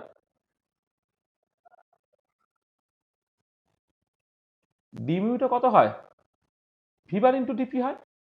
আর তুমি তো জানো d mu equal to minus S bar d T plus V bar d P. Minus S bar ডিটিটা জিরো হয়ে গেলে, কারণ টেম্পারেচার তুমি কনস্ট্যান্ট রেখেছো, ডি মিউটা হয়ে গেল ভি বার ইন্টু ডিপি। এটা তো এবারে আমাদের কেসে কি হচ্ছে, এখানে ডি মিউটা তুমি যদি আচ্ছা আমি এক সেকেন্ড এটা যদি করি, ধরো আচ্ছা আমাদের কেসে কি হচ্ছে দেখো, ইন আওয়ার কেস এটা কেমিক্যাল পোটেনশিয়ালটা যখন আমি লিখবো কার জন্য, একটা পিওর অবস্থায় লিখবো, 1 লিখবো, লিকুইড করব, এটা হয়ে যাচ্ছে ভিবারটা কার জন্য, ভিবার স্টার 1 লিকুইড ইন্টু ডিপি। এটা লিখবো কারণ আমার ক্ষেত্রে ওটা সলভেন্ট, মানে পিওর সলভেন্ট, সেখানে স্টার দিয়েছি। তাহলে এখানে যেটা হবে সেটা হচ্ছে এই যে পিওর যে সলভেন্ট আর কি, মানে পিওর লিকুইড আর কি, তার তো করসপন্ডিং ভলিউমটা হবে এটা। আর এবার আমি এটাকে ইন্টিগ্রেট করি। দেখো প্রেসারটা ছিল তোমার যখন পি, তখন কেমিক্যাল পোটেনশিয়ালটা হচ্ছে μ1 স্টার লিকুইড যখন টেম্পারেচার টি প্রেসারটা পি। আর প্রেসারটা এখানে বেড়ে যখন পি প্লাস পাই হলো, তখন কেমিক্যাল পোটেনশিয়ালটা কি হয়ে গেছে না, mu star 1 liquid temperature T pressure P plus pi. বাঁ দিকটা কি হয়ে গেল না, μ1 star pure liquid temperature T pressure P plus pi minus μ1 star pure liquid তখন টেম্পারেচার টি প্রেসার পি, এইটা সেটা এখানে হয়ে যাচ্ছে ভি বার স্টার 1। আচ্ছা, লিকুইড মোরাললেস ইনকম্প্রেসিবল বলে ভলিউম চেঞ্জ করলে তার ভলিউমটা খুব বেশি চেঞ্জ হয় না, এটা একটু পাই হয়ে যাবে। এটা তো পি হয়ে গেল, লিমিটটাকে বসিয়ে দিল, এটা হয়ে গেল। তাহলে এখানে অ্যাজিউম করে নিয়েছি, we have assume that V bar star 1 liquid is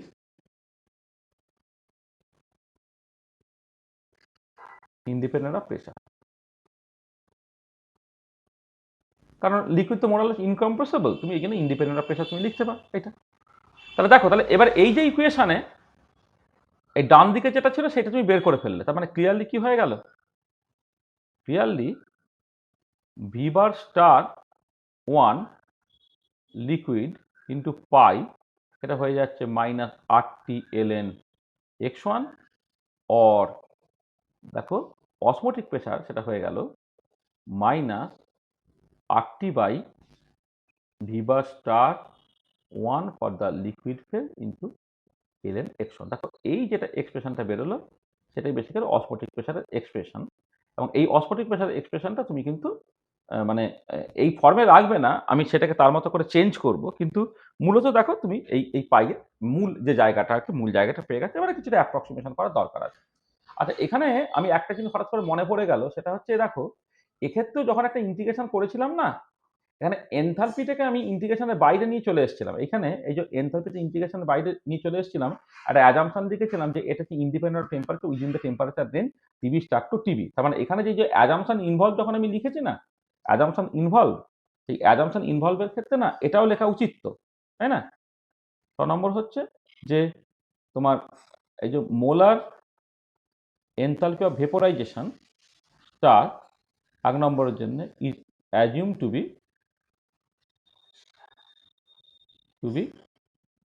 temperature independent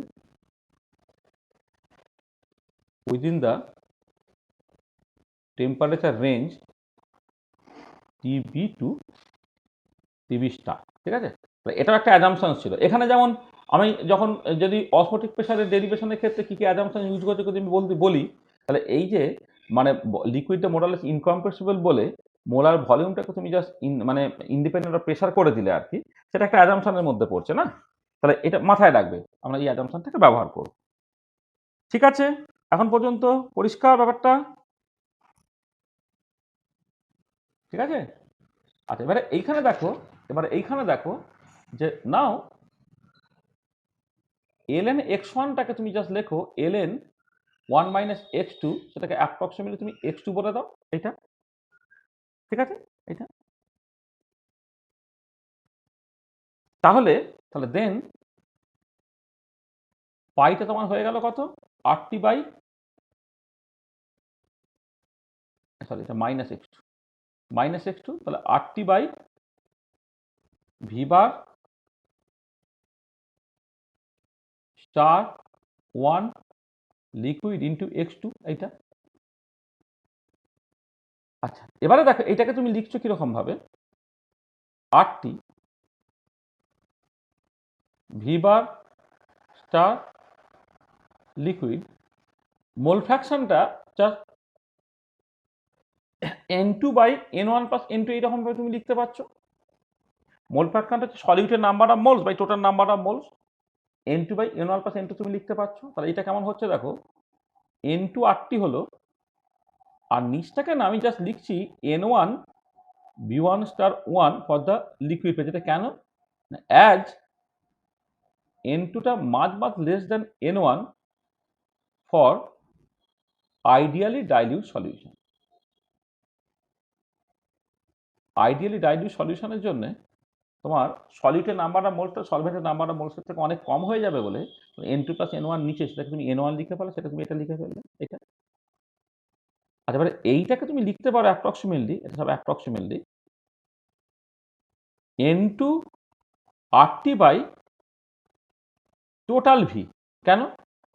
as from additivity rule থেকে টোটাল ভলিউমটা কত হবে?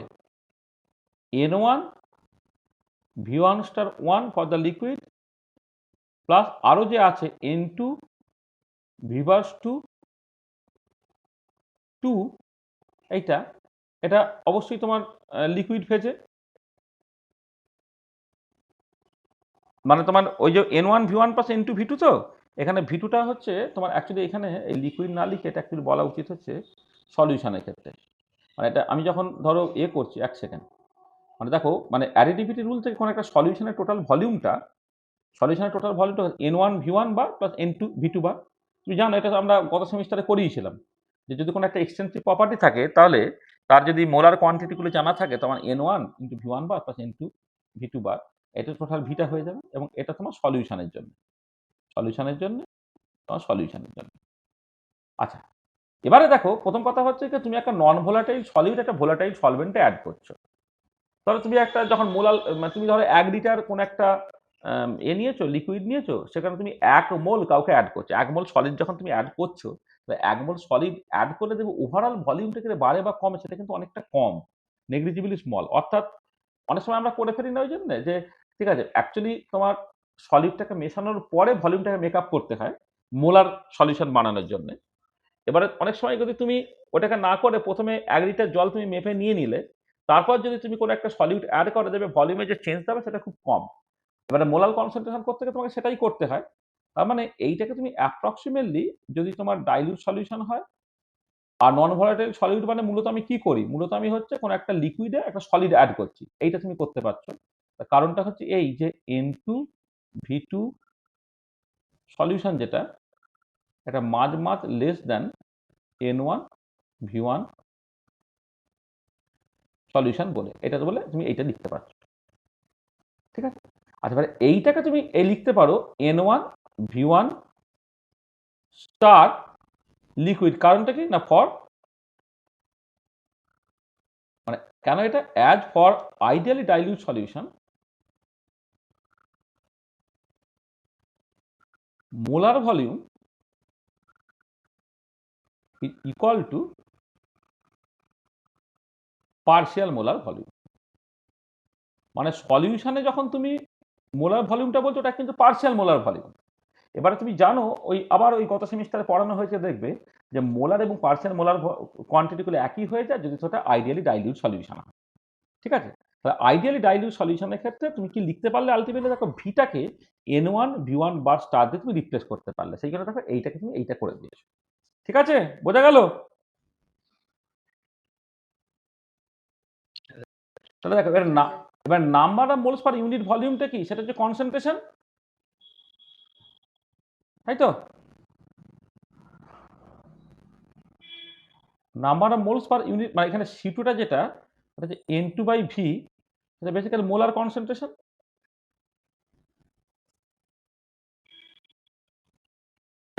Number of moles per unit volume এটা মোলার কনসেন্ট্রেশন না, পাই করতে তোমার C2R হয়ে গেল। তাহলে এই যে ইকুয়েশনটা, এই ইকুয়েশনটি হচ্ছে অসমোটিক প্রেসারের তোমার ফাইনাল এক্সপ্রেশন। এই ইকুয়েশনটাকে বলা হয় van depth equation. This equation is known as van depth equation for osmotic pressure. এই ফর অসমোটিক প্রেসারটা লিখে দেবে, কারণ ভ্যান ডপ ইকুয়েশন অনেক আছে তো, আরও ভ্যান ডপ ইকুয়েশন তুমি পড়েছো। Van depth equation for osmotic pressure.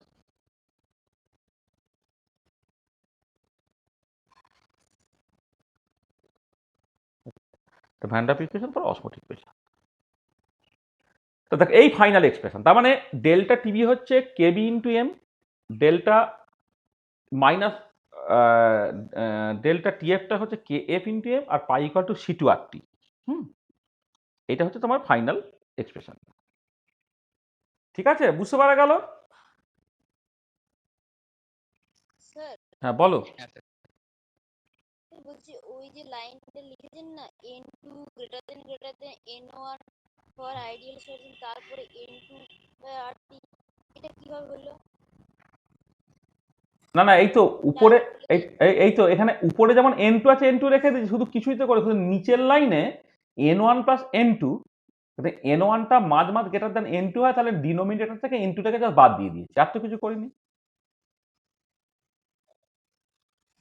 এই তো উপরে N2 ছিল সেটা N2 রেখে দিয়েছি, RT ছিল RT রেখে দিয়েছি, V1 বার স্টার লিকুইড ছিল V1 বার স্টার লিকুইড লিখে দিয়েছি, শুধু N1 প্লাস N2 থেকে N2টাকে বাদ দিয়ে দিয়েছি, করে N1টাকে রেখেছি। ডাইলিউট সলিউশনের জন্য তো সলভেন্টটাই সলিউট তো খুব কম আছে, সলিড যদি খুব কম হয় তাহলে N2টা N1 থেকে খুব ছোট বলে আমি N2টাকে বাদ দিয়ে দিলাম, করে এটা হয়ে গেল। ঠিক আছে। হ্যাঁ স্যার। বোঝা গেল এটা? হ্যাঁ স্যার। আচ্ছা, দেখো তাহলে এবারে যেটা ব্যাপার যে এই যে তুমি মানে অসমোটিক প্রেসারের এক্সপ্রেশনটাকে বের করেছো, আগের এলিভেশন অফ বয়লিং পয়েন্ট বা ডিপ্রেশন অফ ফ্রিজিং পয়েন্ট বা তোমার রিলেটিভ লরিং অফ ভেপার প্রেসার, সেইখান থেকে ঠিক আছে মোলার মাস বের করা যায়, সেটাকে আমি মানে জাস্ট সিম্পলি পরীক্ষায় পড়লে তুমি কেমন করে মোলার মাস ডিটারমাইন করবে সেইগুলো আমি বলেছি। কিন্তু অসমোটিক প্রেসার মেজারমেন্টের রিয়েলি একটা ভীষণ ইম্পর্টেন্ট জায়গা যা দিয়ে তোমাকে মোলার মাস ডিটারমাইন করতে হয়। তো সেটা আমরা করব খুব ভালো করে। তাহলে আমরা মানে যেটা এই এটা আমি আজকে এই পর্যন্তই রাখবো। আজকে ওইটা বলতে গেলে অনেকটা সময় লেগে যাবে। তাহলে নেক্সট যেটা আমাদের ইম্পর্টেন্ট ব্যাপার নেক্সট ক্লাসে, সেটা হচ্ছে যে এই অসমোটিক প্রেসার মেজারমেন্টের একটা ভীষণ ইম্পর্টেন্ট ইউজ হচ্ছে determination of molar mass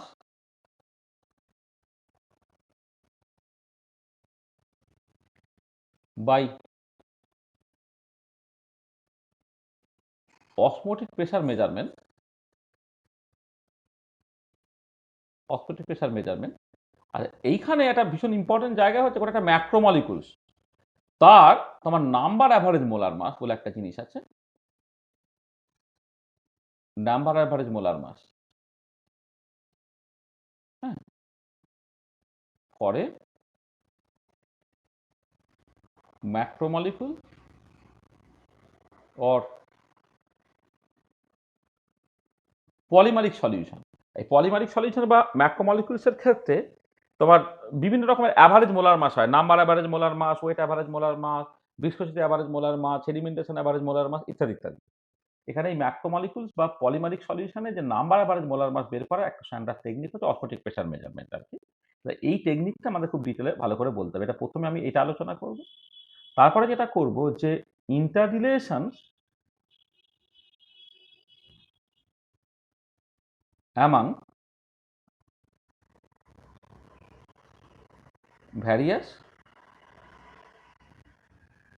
colligative properties, যে বিভিন্ন কলিগেটিভ প্রপার্টিজগুলো বললাম, সেই কলিগেটিভ প্রপার্টিজগুলো একে অপরের মধ্যে সম্পর্ক, যেটা ইন্টার রিলেশন, হ্যাঁ, মানে ডেল্টা টিবি, ডেল্টা টিএফ, এই পাই আর relative lowering of vapour pressure, সেটা দেখবে একটা আরেকটার সঙ্গে কীরকমভাবে রিলেটেড আর কি, সেটাকে আমাদের একটুখানি আলোচনা করতে হবে খুব কুইকলি। আচ্ছা, তারপরে যেটা লাস্ট আমরা করব সেটা হচ্ছে যে আমি যে জিনিসগুলোকে আলোচনা করলাম সবটাই দেখো কেমন করে ধরে দিচ্ছে একটা আইডিয়াল সলিউশন, আইডিয়ালি ডাইলিড সলিউশন ইত্যাদি ইত্যাদি আর কি, হ্যাঁ, সেইটা নিয়ে কথাবার্তা হচ্ছে। কিন্তু নন আইডিয়াল সলিউশন যদি হয় বা ইলেকট্রোলাইটিক সলিউশন যদি হয়, তাহলে তুমি কলিগেটিভ প্রপার্টিসগুলো কীরকমভাবে চেঞ্জ হবে আর কি, সেগুলো একটুখানি দেখা। কলিগেটিভ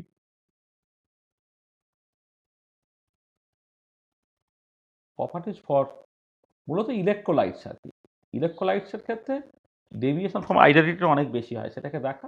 সেখান থেকে তোমার ভ্যান ডফ ফ্যাক্টর বলে একটা ব্যাপার আছে, ভ্যান ডফ ফ্যাক্টর নিয়ে আলোচনা করা হয় এটা। তা এইটুকু করলেই তোমার কলিগেটিভ প্রপার্টিস মোটামুটি যতটুকু থাকে আমাদের শেষ হয়ে যায় আর কি। ঠিক আছে, এই হচ্ছে যেটা মানে এই কাজটা আমরা আশা করছি একদিনে করে ফেলতে পারবো। একদিনে করে ফেলতে পারলে কলিগেটিভ প্রপার্টিস সিলেবাসে কলিগেটিভ প্রপার্টিস যে পার্টটা থাকে ইউজুয়ালি সিলেবাসে, সেই পার্টটা আমাদের কমপ্লিট হয়ে যাবে। ঠিক আছে, এবার বলো যা বলেছি তাতে কারো কোনো অসুবিধা আছে নাকি? স্যার 12 নম্বর স্লাইডটা একবার দেখান। দেখাবো। এন্ড অফ লেকচার আজকে 7 নম্বর, তাই তো?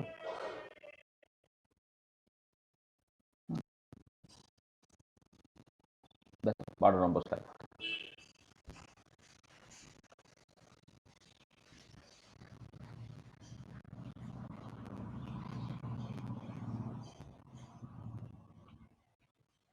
হ্যাঁ স্যার, ঠিক আছে। ঠিক আছে, তো দেখো যা বলেছি সবাই সব বুঝতে পেরেছো?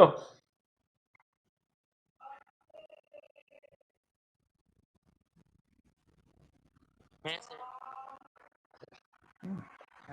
মানে একটুখানি বাড়িতে নিজে নিজে নিজে নিজে একবার একবার দেখে নেবে, দেখে নিয়ে নিজে নিজে একবার কষে ফেলবে, দেখবে ব্যাপারগুলো কিছুই নাই, সহজ ব্যাপার আছে। থার্মোডাইনামিক্স একদম ভীষণ ক্লিয়ার ব্যাপারগুলো, মানে থার্মোডাইনামিক্সের ডেরিভেশন এখানে এত জিনিসটা ইয়ে না, ভালো না যে তোমার কোথাও কোনো অসুবিধা হয় না এমনিতে।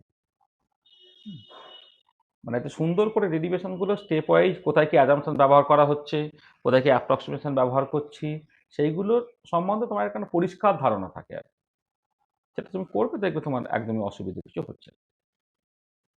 ঠিক আছে, তাহলে আজকে এই পর্যন্তই। হ্যাঁ, মানে রেখে দিলাম।